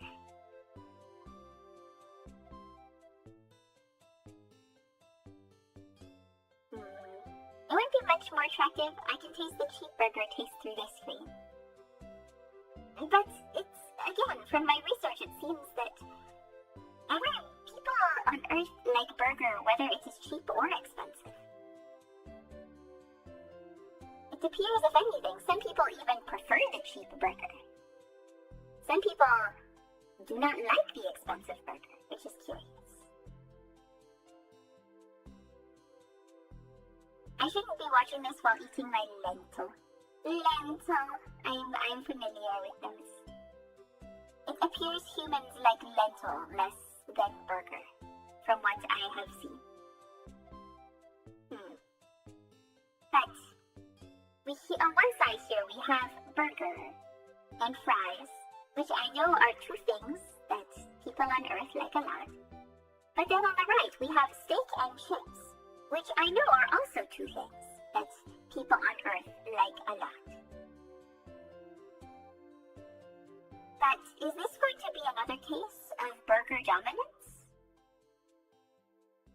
This might be burger dominance, because simply by matter of quantity, right? Burger contains more things that people like compared to steak and chips. Because look at this steak and chips. There is steak, which I know people on Earth like, and there is chips, which is also very popular. There seems to be some kind of gravy sauce on it, but there doesn't seem to be that much of it. But look at that burger. You have bread, which I know people like, and you have French fries, which I know people like, and there is cheese, which I know people like, and there appears to be some kind of sauce, which I know is also something that people on Earth very much like. And there even seems to be a couple of vegetables. Not too many, but there seems to be enough for color. They are colorful, but there is a small enough amount that the people on Earth who hate green foods will not object to it. So I am inclined to believe in the burger again. I am inclined to believe in the burger more than the steak and chips. And I am once again correct. Alright, what do we have here? We have two kinds of bread. what do we have? We have sausage rolls without the sausage. Would that not just be rolls? Can it really be a sausage roll if there's no sausage? But then, okay, what is our other option? Our other option is chorizo in bread, which I don't think anybody would have any objections to, I believe. I am confused about these sausage rolls. Perhaps I have not researched sausage rolls very much. It is not my area of expertise. But I'm aware that it is typically a sausage-like amount of processed meat inside of a pastry. Some kind of pastry, is it not? The Brits will probably go for the classic sausage roll, but it says there that there's no sausage. Do they like the roll that much? Sausage rolls are like pastry with sausage filling. Okay, but then if there's no filling, then it's just roll. Would they really go for just the roll? I mean, I suppose people on Earth like bread. They definitely like bread. But do they like it enough to be willing to go without the sausage? There is a filling. Then why does it say without the sausage? That is the description given. Do you not see the sausage roll filling? I do see it. It appears that there is one with filling and there is one without.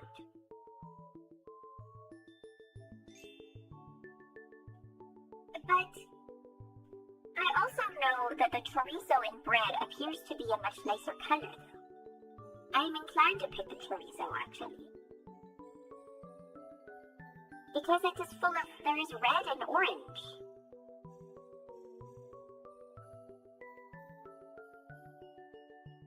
I guess he bought a vegan one. But would a vegan sausage roll, would they not just simply find a different filling? Like fill it with tofu or vegetables of some kind? As opposed to just putting nothing?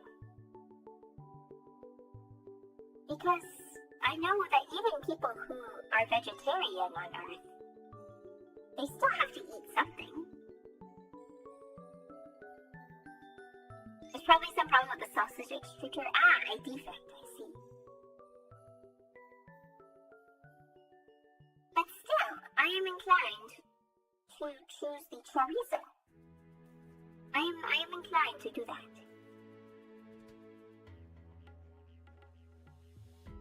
I am inclined. And I am correct. Alright, I believe this is the last one. This is the last one for Scranda. What do we have here? We have... Oh, hold on. This is a language I am not familiar with, so I may pronounce it incorrectly. 11 sevapi sausages with lepina bread. And then on the right we have classic quarter pounder burger. Now, I know that I mentioned before that burger often has the advantage, but I am skeptical. I am skeptical here because this burger seems to be lacking some traits that the other burgers had.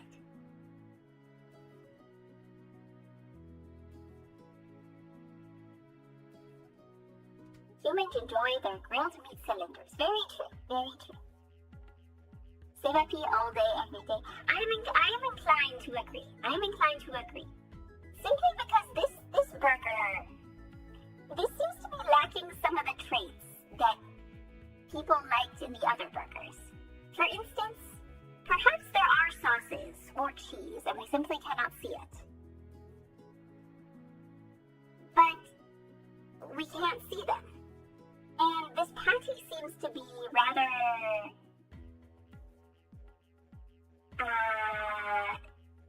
darker. It almost looks burnt. It almost looks burnt compared to the other ones that we saw. It does not seem to look juicy at all. And that bun, the bun is so dry. The bun is so dry that it looks like it's cracking. I don't think that's supposed to happen to burger buns. At least not in that fashion. Meat and bread is all that is needed. And that's all that is needed to qualify. But I think, from what I can gather, most people on Earth look for more than just that in their burger. Do they not? I feel it is cracked. If the bun is cracked on top, that is usually not a good thing. I don't think bread usually cracks in that way, does it? Not unless it is rather stale or very hard. But usually burger buns are soft, are they not? People on Earth like soft burger bun. I think. Unless I have been misled all this time. But that bread on the left looks very soft. It looks easy to pull apart. Yeah. Buns can crack depending on the bun. But in that specific fashion, it almost looks dusty on top. I know that there are some breads that they will sprinkle flour or other such ingredients on the top, but typically I don't think burger buns will do that. I feel like sometimes there might be seeds of some kind. Hello, niceglorpy, is EGGY alive? Yes, do not worry. I have simply taken over the channel. It is somewhat rude of me, but it is too expensive. We do not have the budget to broadcast on our own channel. So we have to take over other channels. We apologize. It is very expensive to broadcast to Earth, especially in a two-way fashion where you can reply. But if people cannot reply, then broadcasting to Earth is somewhat useless. So we have to do it this way. I once got a KFC burger and the bun was rock hard dried out. Yes, but that is not the intended way. Usually that signifies that something is wrong, that the food is spoiled or stale in some way, right? I don't think buns are supposed to do that. But it's for the greater glorp. Yes, it is for the sake of Earth research. But yes, I am inclined to pick the one on the left. Because simply it looks softer and juicier and fresher compared to the one on the right, despite being a burger. Aha! Yay! 9 out of 10. So it looks like my research has been correct. I was concerned that perhaps I had been misled at some point in my research on Earth foods. But it looks like I am correct. I am correct. Yes, my disappointment was immeasurable. I hope that you got, perhaps not a refund, but at the very least, some kind of apology. Yeah, 9 out of 10 is still quite good. Yes, it looks like my knowledge of Earth food is about as good as I thought.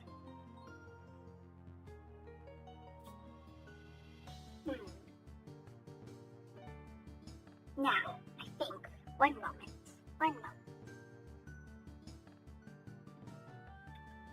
Because I believe there is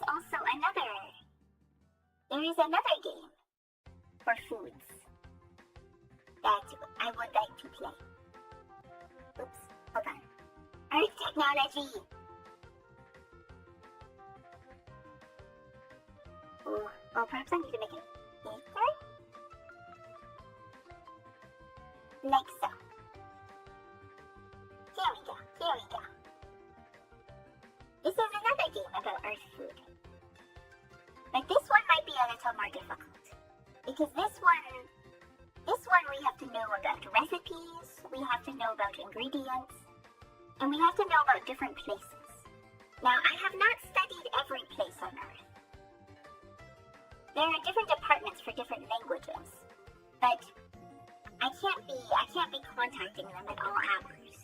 They're very busy. They have lots to do. So this one might be a bit more difficult, but we will see.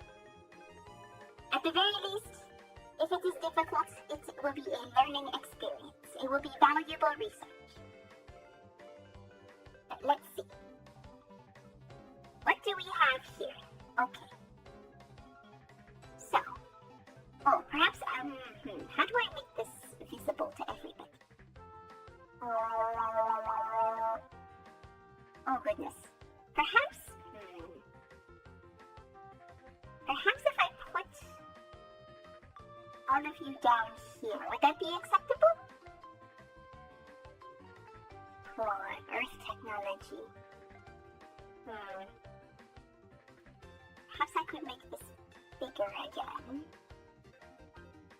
Oh, but my antenna are still blocking the description. This is a very difficult problem. You don't need to see our words, but this is Earth research. That's the whole point. That is the whole point. How am I supposed to do Earth research if I cannot hear from those on Earth? This is the only way we have of knowing. We cannot go to Earth because the gravity is too strong. We get very tired very easily there. Even the strongest glorpies. Even the strongest glorpies cannot withstand more than a day or so on Earth. It is simply too strong, the gravity.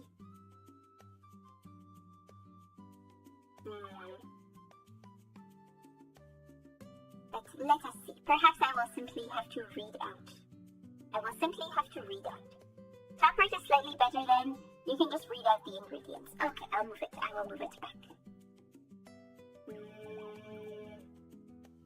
Glorps get smushed on Earth. Well, it is simply difficult to move. Earth gravity is very strong. It makes Earth physics very strange and interesting. But it makes it very difficult. It seems even some on Earth seem to have trouble with gravity. Because people on Earth seem to fall over all the time. And it seems to be a very big problem. Especially for humans who are very, very young or very, very old. It seems to be a very big problem. It also causes a lot of problems because things will break a lot of the time because of the gravity.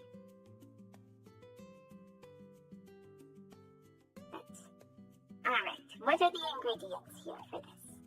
We have tuna, water, salt, onion, chili, lime, curry leaves, but they are optional, and turmeric, which is optional. However, this dish is a traditional fish soup made with tuna, water, and salt. It's clear and light, delivering a rich umami flavor. Often served hot, it is complemented by steamed rice, lime, and chilies. The soup is known for its simplicity and the deep, savory notes of tuna, creating a comforting and nourishing meal commonly enjoyed by the locals of its origin. These are just raw elements for the Fire Nation flambéed. But, okay. So I'm assuming if this contains a fish, surely this dish must come from somewhere where fish is easily accessible, yes? So this has to come from a country with a coast, right? That goes onto the ocean. Because if a country is landlocked, or if they do not have a large portion of the country that is along the water, it would be very difficult to access tuna, would it not?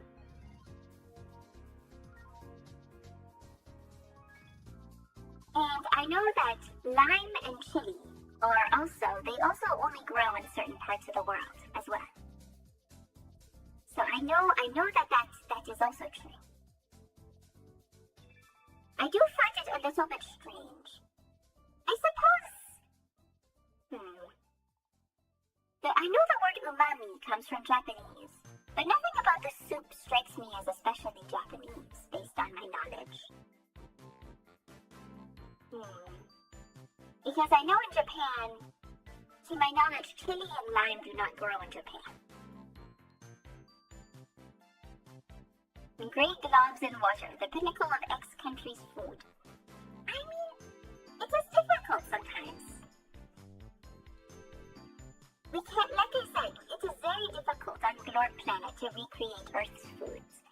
So sometimes we have to make guesses, but sometimes it is very difficult because there are foods that look bad but taste good. But there are also foods that taste bad but look good. And we have to ask the people on Earth what tastes good.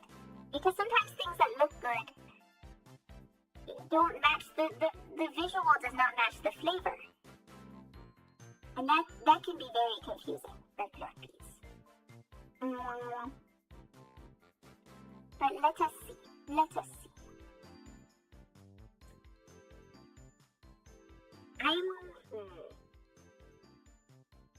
Based on my research, I'm inclined to think of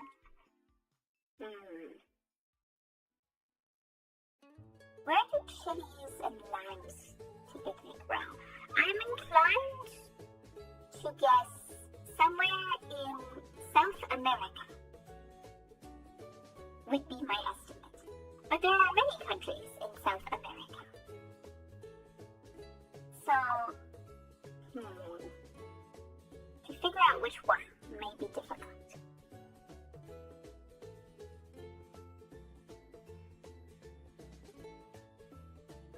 But perhaps I can think of countries in South America that have oceans, but there's a lot of them.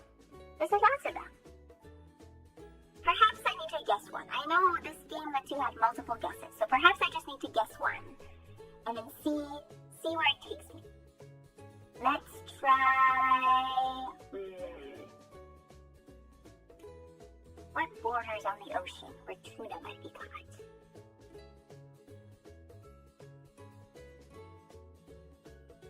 Perhaps Brazil? I know Brazil is very large and borders on the ocean. Oh, ice cold? Okay, perhaps it is not in South America. Where else would have chilies?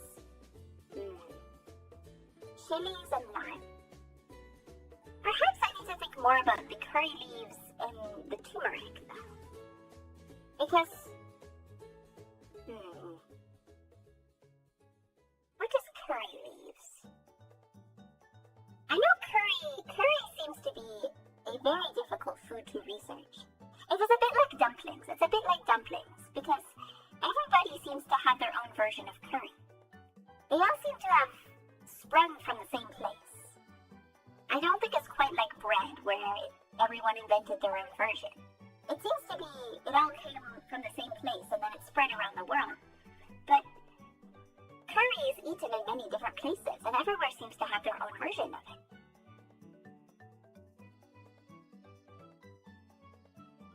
Perhaps,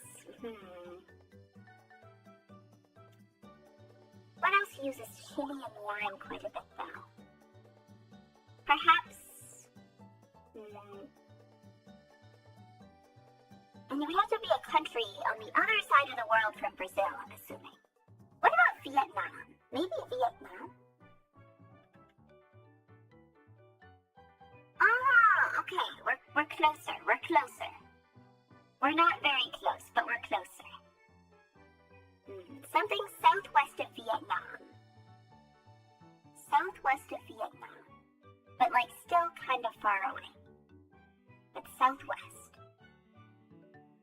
I'm assuming it would not be in Southeast Asia then. Because it says cool. It says cool and it's south, well, more west than south. So it is west of Vietnam, so it's probably, it's called, I see. We've also, perhaps it is better to move this down here. Because now we can see the name of the country, or the name of the dish at least.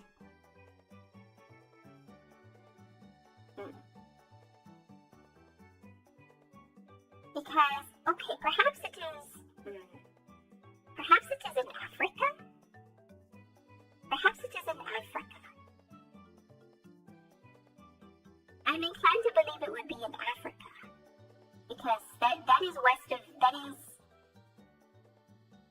it is east of Brazil and west of Vietnam. But also, most countries in the world are east of Brazil and west of Vietnam. And also, Africa is a large continent. And there are many different countries within Africa. And there are lots of countries in Africa that border onto the ocean in some way. I wonder if we need to pull out a map. A world map.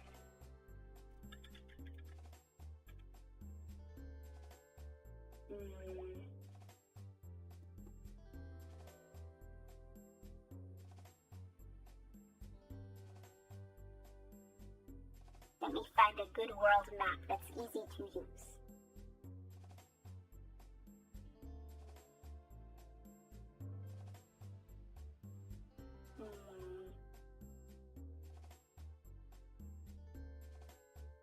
Here we go. This one is convenient because I can zoom in on it. Here we go. I can zoom in this one, so it is convenient.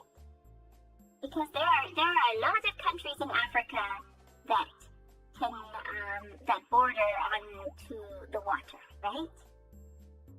Everything on that outline could be a candidate for this.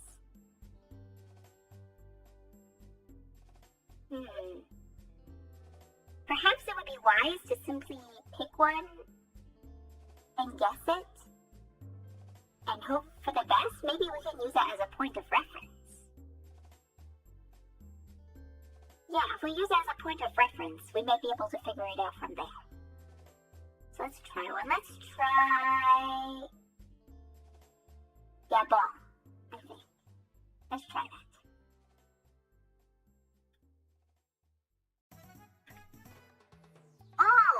Cold? Okay, so perhaps it is in Central Asia? Perhaps it is not in Africa at all. Because it appears to be, it is east of Brazil, it is east of Gabon, and it is west of Vietnam. So I suppose this puts it somewhere in Central Asia or the Middle East. This is rough, yeah. I'm assuming this is Central Asia or the Middle East. Actually, now that I think of it, this might be a question that the biology department might be able to answer. But for people on Earth, is tuna an ocean fish, or can it be found in lakes and rivers and such? Because I know on Earth there are freshwater fish and there are saltwater fish, but I don't remember which one tuna is. I'm not a fish expert. I think it is just ocean. Okay. So I don't suppose that it would be found in a sea or in a lake, right?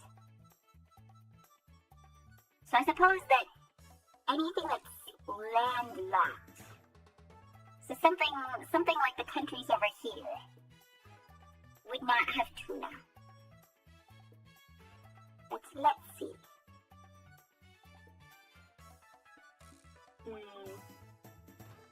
I don't suppose that it would be India, because based on what I know about Indian food, it just, do they have, I don't think limes are limes? I don't think, perhaps figuring out where limes grow. A country that is both borders on water and has limes.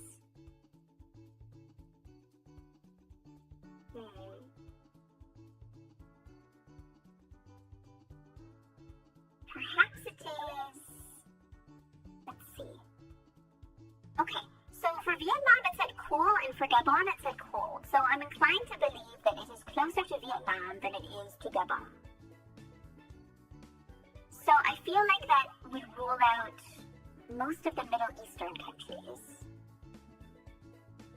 So that probably puts us somewhere in Central Asia. But where, I'm not 100% sure.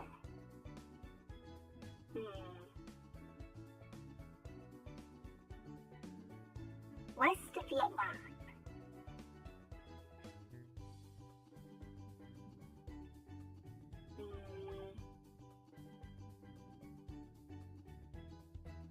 Perhaps let's put in, okay, we have 2 guesses remaining. I'm gonna try India so I can figure out where in relation it is to India.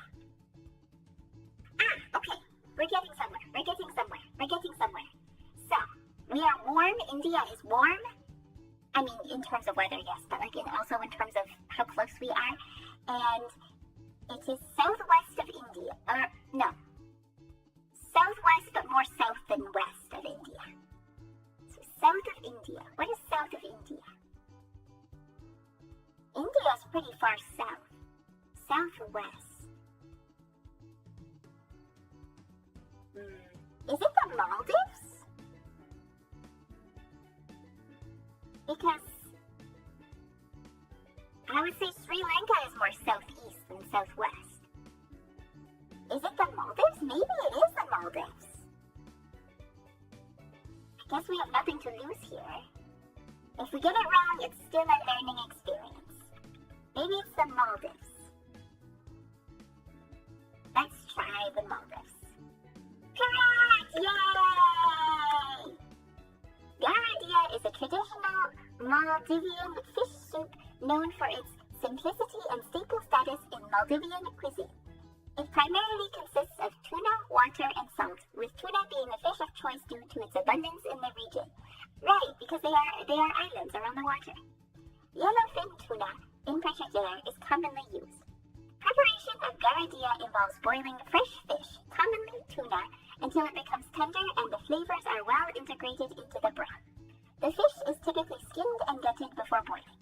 During the boiling process, the fish releases its natural oils and flavors, which form the basis of the soup. After boiling, the fish is often flaked and mixed back into the broth.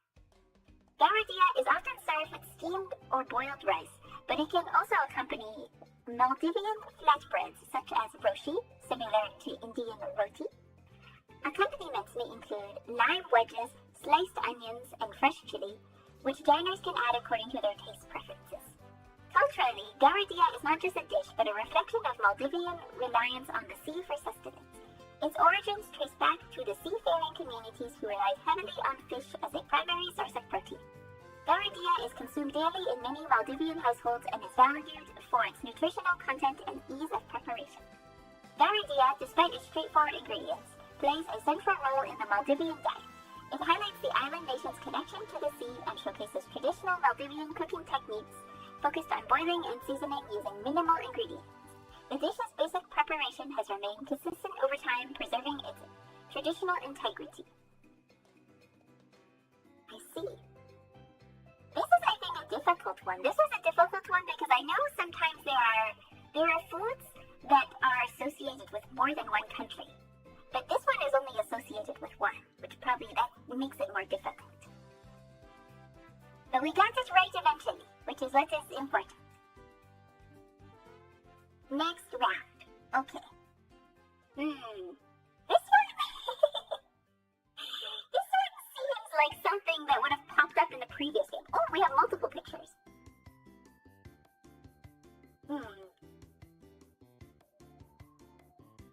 This seems like something that would have popped up in Scramble. Let's see. Our ingredients are pizza dough, mozzarella cheese, tomatoes, olive oil, basil, prosciutto, which is optional, arugula, optional, mushrooms, optional, grilled vegetables, optional.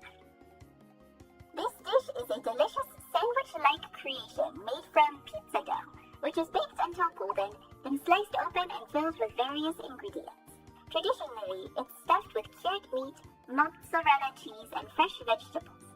The filled bread is briefly warmed in an oven, allowing the flavors to melt and the cheese's to melt, resulting in a satisfying, savory treat with a slightly crispy exterior.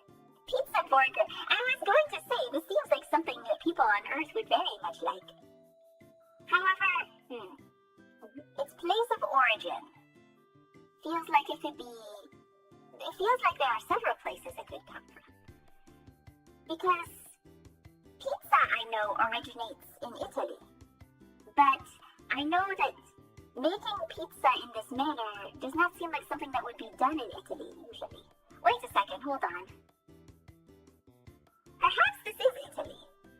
Because I don't know a lot of Italian, but it looks like the writing on this is Italian.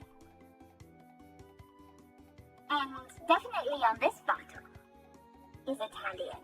But also, there are many places abroad that serve Italian food. It is very popular around the world. So, it is possible, wait, perhaps this is not Italian? Because it says, it's written in English.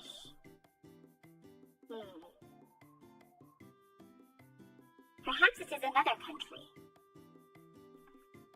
Because this first picture, this strikes me more as American. Because are those not French fries in this one? This one looks like it is stuffed full of French fries. And making something out of pizza dough with meat and then stuffing it with French fries, based on my research, that seems like a very distinctly American activity. You know what? I'm inclined to put the United States of America as my guess. And I am wrong! I am dead wrong! Wow! This seems, and yet this is, so it is northeast of the United States. And it is very far away. Perhaps it is somewhere in Europe? Perhaps maybe it is Italy after all. What is northeast of the United States? And very far away. But it's northeast, and I can't imagine it would be in Asia. I think Russia is too big, and this does not strike me as particularly Russian. What was in the background of the food? So, on this table there, this appears to be a house, I believe. This one here, can anybody determine what language this is? Because I believe this is a bottle of olive oil, but it is 100% Italiano. Which means I think that it would be perhaps, but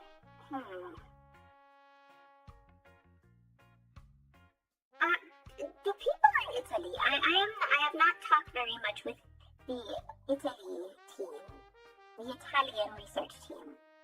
Do people in Italy typically like to emphasize how much their stuff is made in Italy? Because I know there are some countries where they will put all over their stuff, even if it's only sold within the country. They will say, this was made in our country. But then there are some countries that will do that more for things that they are shipping overseas. Like, I know sometimes, like, if there are wines that are made in a certain country that is famous for wine, they will be like, wine is from country! This wine is from this country! And they will do that when they are shipping it abroad. The glorps have miscalculated American activities. Can you blame us, though? It was French fries. There's nothing more American than putting French fries and meat between two pieces of bread. We know that much. We might not know everything about Earth, but we know Americans. This is something Americans would do. We know that.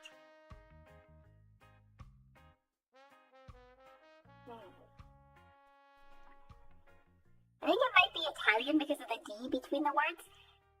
I mean, the question is not whether it's Italian. The question is, Is this picture taken in Italy?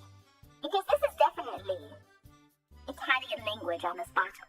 But just because something has Italian written on it does not mean that it's from Italy, right? Like, it's possible that somebody outside of Italy could have purchased this bottle from Italy and then had it in their restaurant in their country. Could be Greek, perhaps. But do they really use mozzarella? Is mozzarella cheese? I don't think mozzarella cheese is a Greek thing, is it? You know what? I'm going to try and put down Italy. I'm going to put down Italy. Really? Really? I thought I was thinking too hard. Perhaps I was thinking too hard. My glorpy brain kicked into overdrive. I was thinking too hard.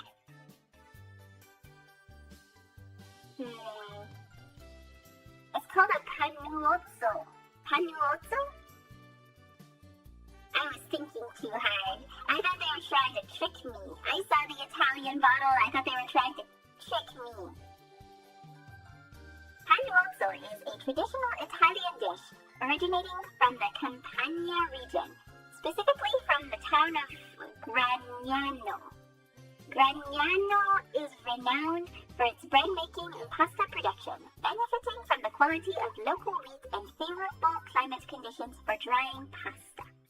The panuozzo was invented in the 1980s by Giuseppe Mascolo, a baker from Gragnano. It was created as an adaptation of the classic pizza, using the same dough. The dough used for panuozzo is made with type 00 flour, water, yeast, and salt. It undergoes a fermentation process similar to that of pizza dough, resulting in a pliable and chewy texture. Panuozzo resembles a sandwich, but its preparation involves baking the dough into a long oval shape resembling a wide baguette or a small loaf, which is then sliced lengthwise. It is traditionally baked in a wood-fired oven. The filling for panuozzo typically includes locally sourced ingredients, such as mozzarella cheese, smoked provolone, pancetta, sausages, or friarielli, a type of leafy vegetable similar to broccoli rabe. Variations may include other cured meats, cheeses, and vegetables, making it highly customizable. The dish has gained popularity outside its region of origin and is now found in various parts of Italy and Italian eateries worldwide. It is commonly served at pizzerias and informal dining establishments, often consumed as street food. Panuozzo reflects the culinary tradition of Campania, emphasizing simple, high-quality ingredients and straightforward preparation methods that highlight the flavors of local produce. I've heard of Italians that put French fries on pizza. I know Italian pizza is different from pizza in America, though. But that may be due to regional differences in the availability of ingredients, perhaps. But we got it in 2 tries. Very, very good. Oh boy, okay, what do we have here? Our ingredients are sugar, butter, cream, milk, and optional vanilla. This dish is a sweet, creamy confectionery known for its soft and chewy texture. Often described as a caramel fudge, each treat is individually wrapped and features a distinctively delicate, melt-in-your-mouth consistency that hardens over time. With a delightful balance of sweetness and creaminess, this dish is a popular treat enjoyed by many, offering a simple yet indulgent taste experiment. Experience. This could be anywhere. Yeah! Everybody on Earth likes sweets. Even the people who don't like sweets, many of them, it's because they became old. Even people who don't like sweets on Earth, often there was a point in their life when they like sweets. So everybody everywhere makes sweets. This could be anywhere. So many places have access to sugar, butter, cream, and milk, and vanilla. This could be anywhere.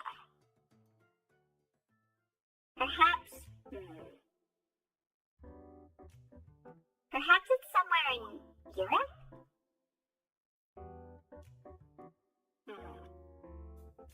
I'm not sure where caramel originates from. I have not done a lot of research on it. Is it from France? Early Eggy? This is glorpy!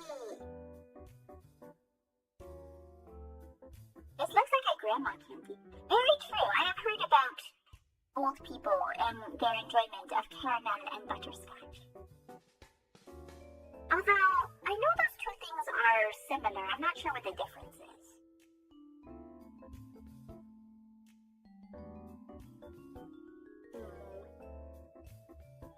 Glorp, gleep, glorp, gleep, glorp.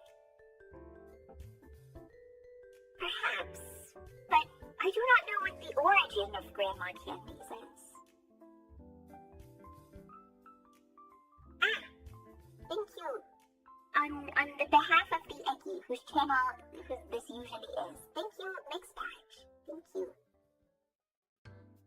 I'm merely taking over the Eggy channel. Once I am done my Earth research here for today, it will be returned to the Eggy. Do not worry. Do not worry.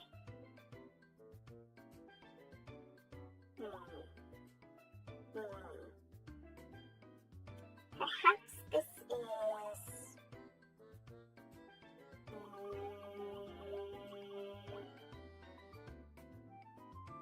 What have you done with Marie Duluth? Nothing! I've done literally nothing!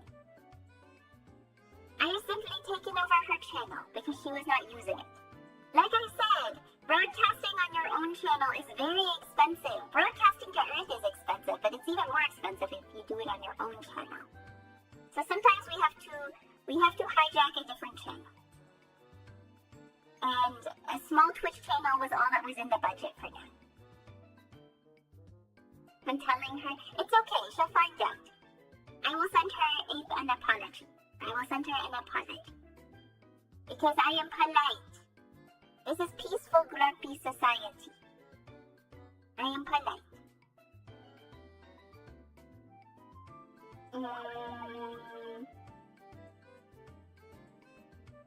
But in the meantime, I'm going to try and guess. I'm going to start with guessing German and see what happens from there. Oh! We're close! We're close! We're close! It's close. Can you use a glorp tech to fix her computer? No! Because I am not streaming from her computer. I am streaming from Glorp Planet. I am broadcasting to Earth from Glorp Planet.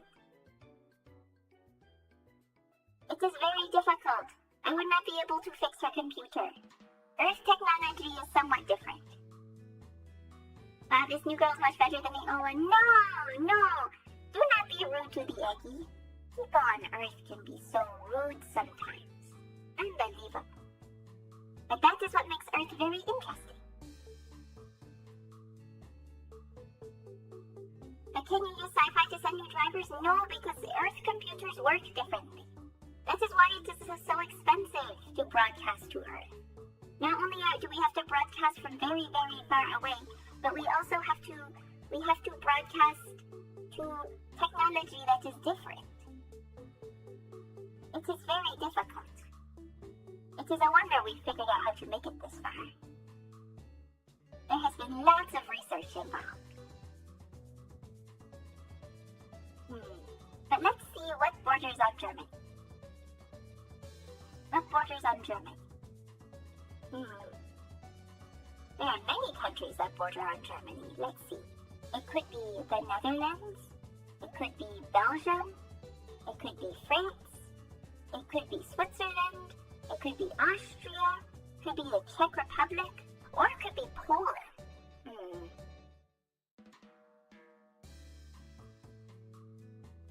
Perhaps it is France? Perhaps it is France. I'm not sure where caramel originates from, but it sounds like it could be a French word. Perhaps. Oh wait, hold on though. It borders to the northeast. It borders to the northeast. Which means it would be Poland? Perhaps?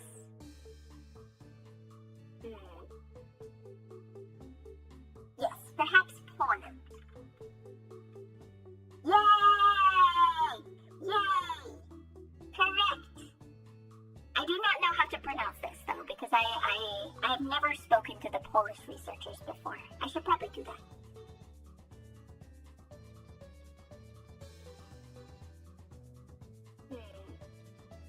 Let's see.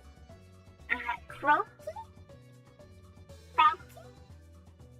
are traditional Polish candies known for their caramel-like flavor and semi-soft texture.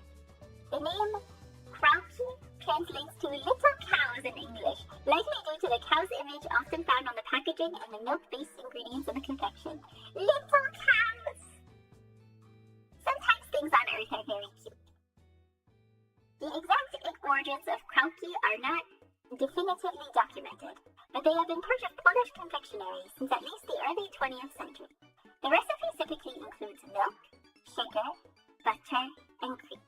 The ingredients are cooked together until they reach a specific consistency, then cooled and cut into pieces. There are two main textures found in Kroki: the soft, gooey variant, which is more chewy, and the harder variety, which has a crumbly, more fragile texture. The texture depends on the cooking time and the cooling process. Some producers may also modify the ingredients slightly to achieve different textures or flavors. A famous iteration of the Kroki from the town of Milanowa, which gained popularity in the 1920s when Felix Pomorski started a small-scale production. Milanowa Kroki are renowned for their quality and have become emblematic of the candy itself. Kroki are often sold in small individually wrapped pieces. The wrapping is usually wax paper, contributing to their shelf life by protecting them from moisture. Over time, Kroki have become a staple sweet treat in Poland, enjoyed by people of all ages. They are often included as a part of gift baskets or served during holiday celebrations and gatherings. While traditional versions remain popular, variations in flavor such as chocolate, vanilla, or coffee-infused Kroki have emerged. Despite these innovations, the classic recipe remains a favorite among connoisseurs of Polish sweets. Yay! Final score: 12,000 out of 15,000. I did better than average! Yay! I am knowledgeable of Earth food. I'm glad that I am doing accurate and good research. Like I said, Earth food research is very difficult to do when we do not have the ingredients here on Glorpy Planet. But I'm glad that I can acquire knowledge. Earth is very interesting. Earth is interesting. Very interesting. Yay! Interesting Earth foods. I imagine they would be very tasty. They would be very tasty. But I think it might be soon time. Like I said, broadcasting to Earth is very expensive. And it has almost been 3 hours. We only have the budget for 3 hours. I can't believe. We have so many things to ask on Earth, and yet we only have the budget to broadcast for 3 hours. Can you believe that? No milk and no sugar on Glorp sounds terrible. Well, I mean, we do not have cows, so it would be very difficult to get milk.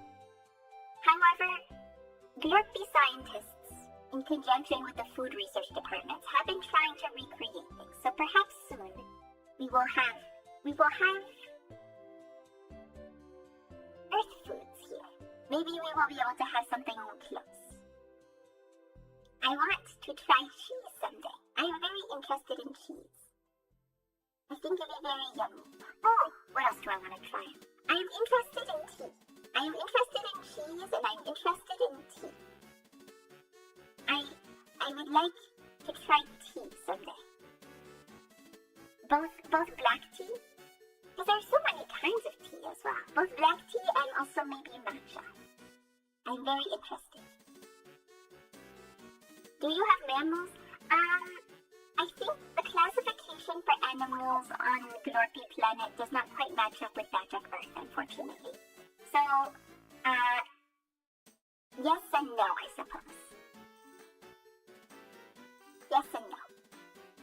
two very good choices. Yeah, because it seems to be, both of those things seem to be very popular on Earth. There are so many kinds of them. I feel like even people on Earth probably have not tried every cheese that exists. Because there's so many different kinds. I don't even know, is it even possible to try every kind of cheese in one's lifetime? Same with tea. There's so many different places that have different kinds of tea. And there are even things, because there are tea leaves, right? That they use for making green tea and black tea. But there are also teas made out of things like herbal tea. You can make a tea out of fruit, or a tea out of flowers, or a tea out of other kinds of herbs and plants. It doesn't have to be made out of tea leaves. There are so many different kinds of teas. And that's not even getting into other things you can make with tea, like lattes. I've heard of a drink called London Fog. I'm interested in London Fog. Curiously enough, I don't think it was invented in London. But I'm interested in matcha latte. London Fogs are good? Okay, I'm glad I have people on Earth to vouch for that. Although they seem to be sold in many places on Earth. So I assume that if they weren't popular, they would not be sold on Earth. You can join a Cheese of the Month club, but some cheese could only exist for a few months in one small area or something. That's true. I imagine cheese goes bad pretty fast, I think. Well, does it? I imagine some cheeses last longer than others, right? So I imagine there's some cheeses that have to be made quickly and eaten quickly. But then there are other cheeses that can last for a very long time. Oh, I heard about aged cheese. Aged cheese, where they put the cheese in a specific kind of room and then they forget about it for like 10 years. Maybe not 10 years, but like at least 2 or 3 years.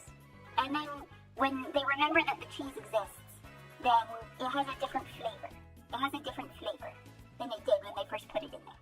And some people like the flavor. Some people like when the cheese is old. But you can't do that with every cheese, and you can't do that with every room. We're still doing research on exactly what kind of room you have to put what kind of cheese in order for it to work. I realize you were saying teas and not cheeses. I'm interested in both tea and cheese.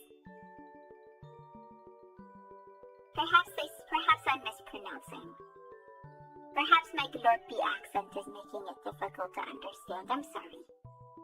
This is why most of the glorpy research is done through text. Because otherwise we have an accent and then people get confused.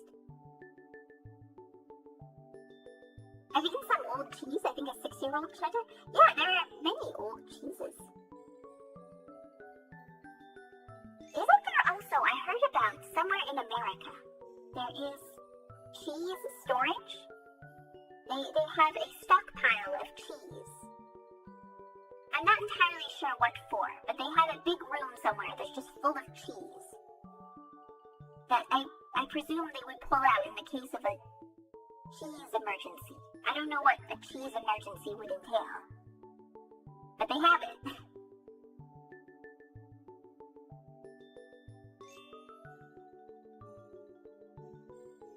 I've talked about the wrong thing because I misheard the glorp filter at least twice. And again, I'm sorry about the glorpy accent.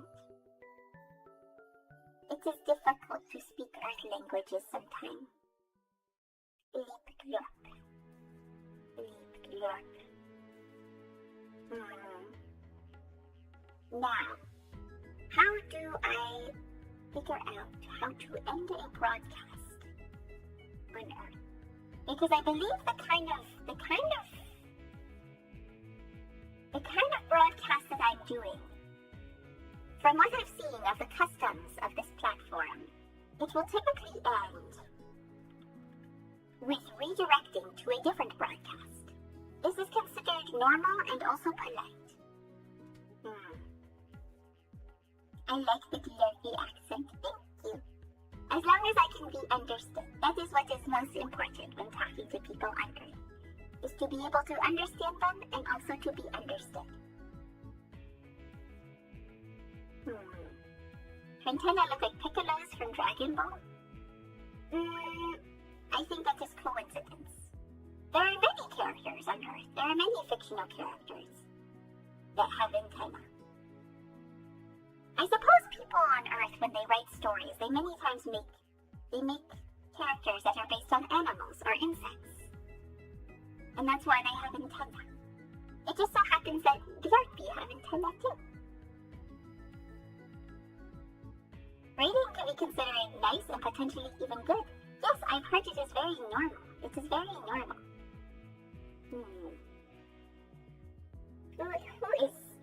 Who is on today? I've been told that it is April Fool's Day, so it is possible that many people may be fooling around. So I will have to be careful with that. It could be possible that I am taking you into somewhere foolish.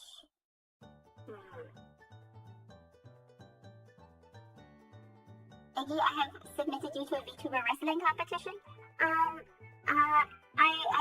I don't think I have anything to do with that, but I will forward the message to her once I give her channel back.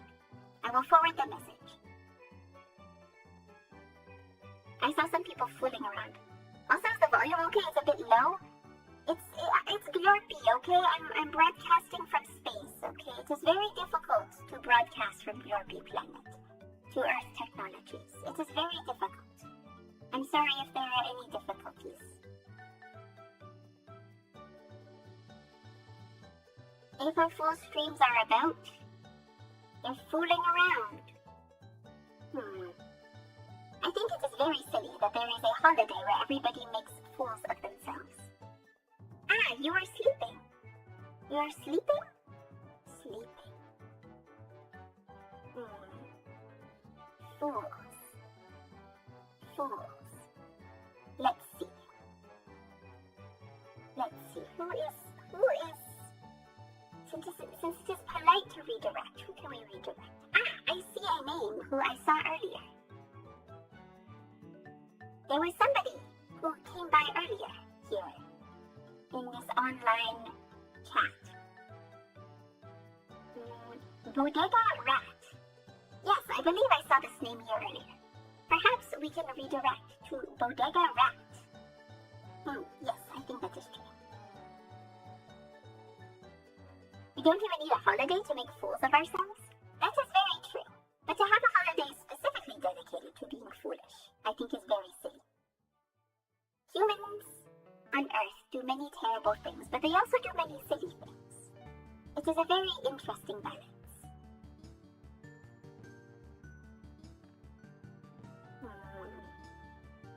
But let us go perhaps to the rat. Before we run out of time, before we run out of budget. Because if we make it to 3 hours, there's only enough budget for a 3-hour broadcast. So if we make it to 3 hours, then there might be a problem. I hear it's impolite to call that rat cute, even though she's being cute for April Fools. Must be an Earth thing. That's true. Many people on Earth are very particular about things like that. It is generally considered polite to compliment, but some people on Earth don't want you to. It is strange. But that is what makes Earth interesting. That's what makes Earth interesting. If Earth was not strange and interesting, we wouldn't be trying so hard to research it, right? There are lots of things to be curious about on Earth. But I believe that perhaps it is time to go see Bodega Rat. We will go see Bodega Rat. So, I will. How do I do this on Earth technology? I have my Earth keyboard right here. Here we go. This is called raiding. Raiding.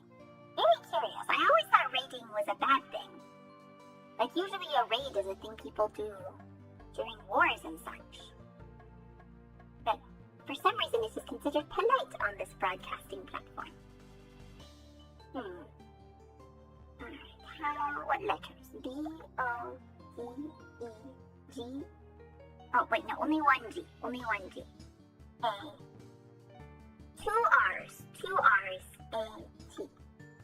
Bodega Rat. I don't think that is how rat is usually spelled, but I know humans often misspell things. for dramatic effect, or to be silly. Bodega rat. Let us go raid into Bodega rat. We are waging war on their stream. No, we are not waging war. We are not waging war. We are going to say words of peace, such as gleep, glorp. We are going to go to Bodega rat stream and say gleep, glorp, okay? Gleep, glorp. Yes, thanks for that stream. Thank you for taking part in my Earth research. Unfortunately, I don't know how often I'll be able to come back because, like I said, it is very expensive. But maybe someday. Maybe someday. But I should probably give the channel back to who it belongs to. I don't think they'll be very happy with me if I stay for too long. But thank you for taking part in this Earth research. It is very useful. I have learned a lot. Thank you. Thank you, everyone on Earth. I hope that we'll be able to see each other again very soon, okay? But until then, I have to bid you gleep, glorp, gleep, glorp, gleep, glorp, gleep, glorp, gleep, glorp, gleep, glorp.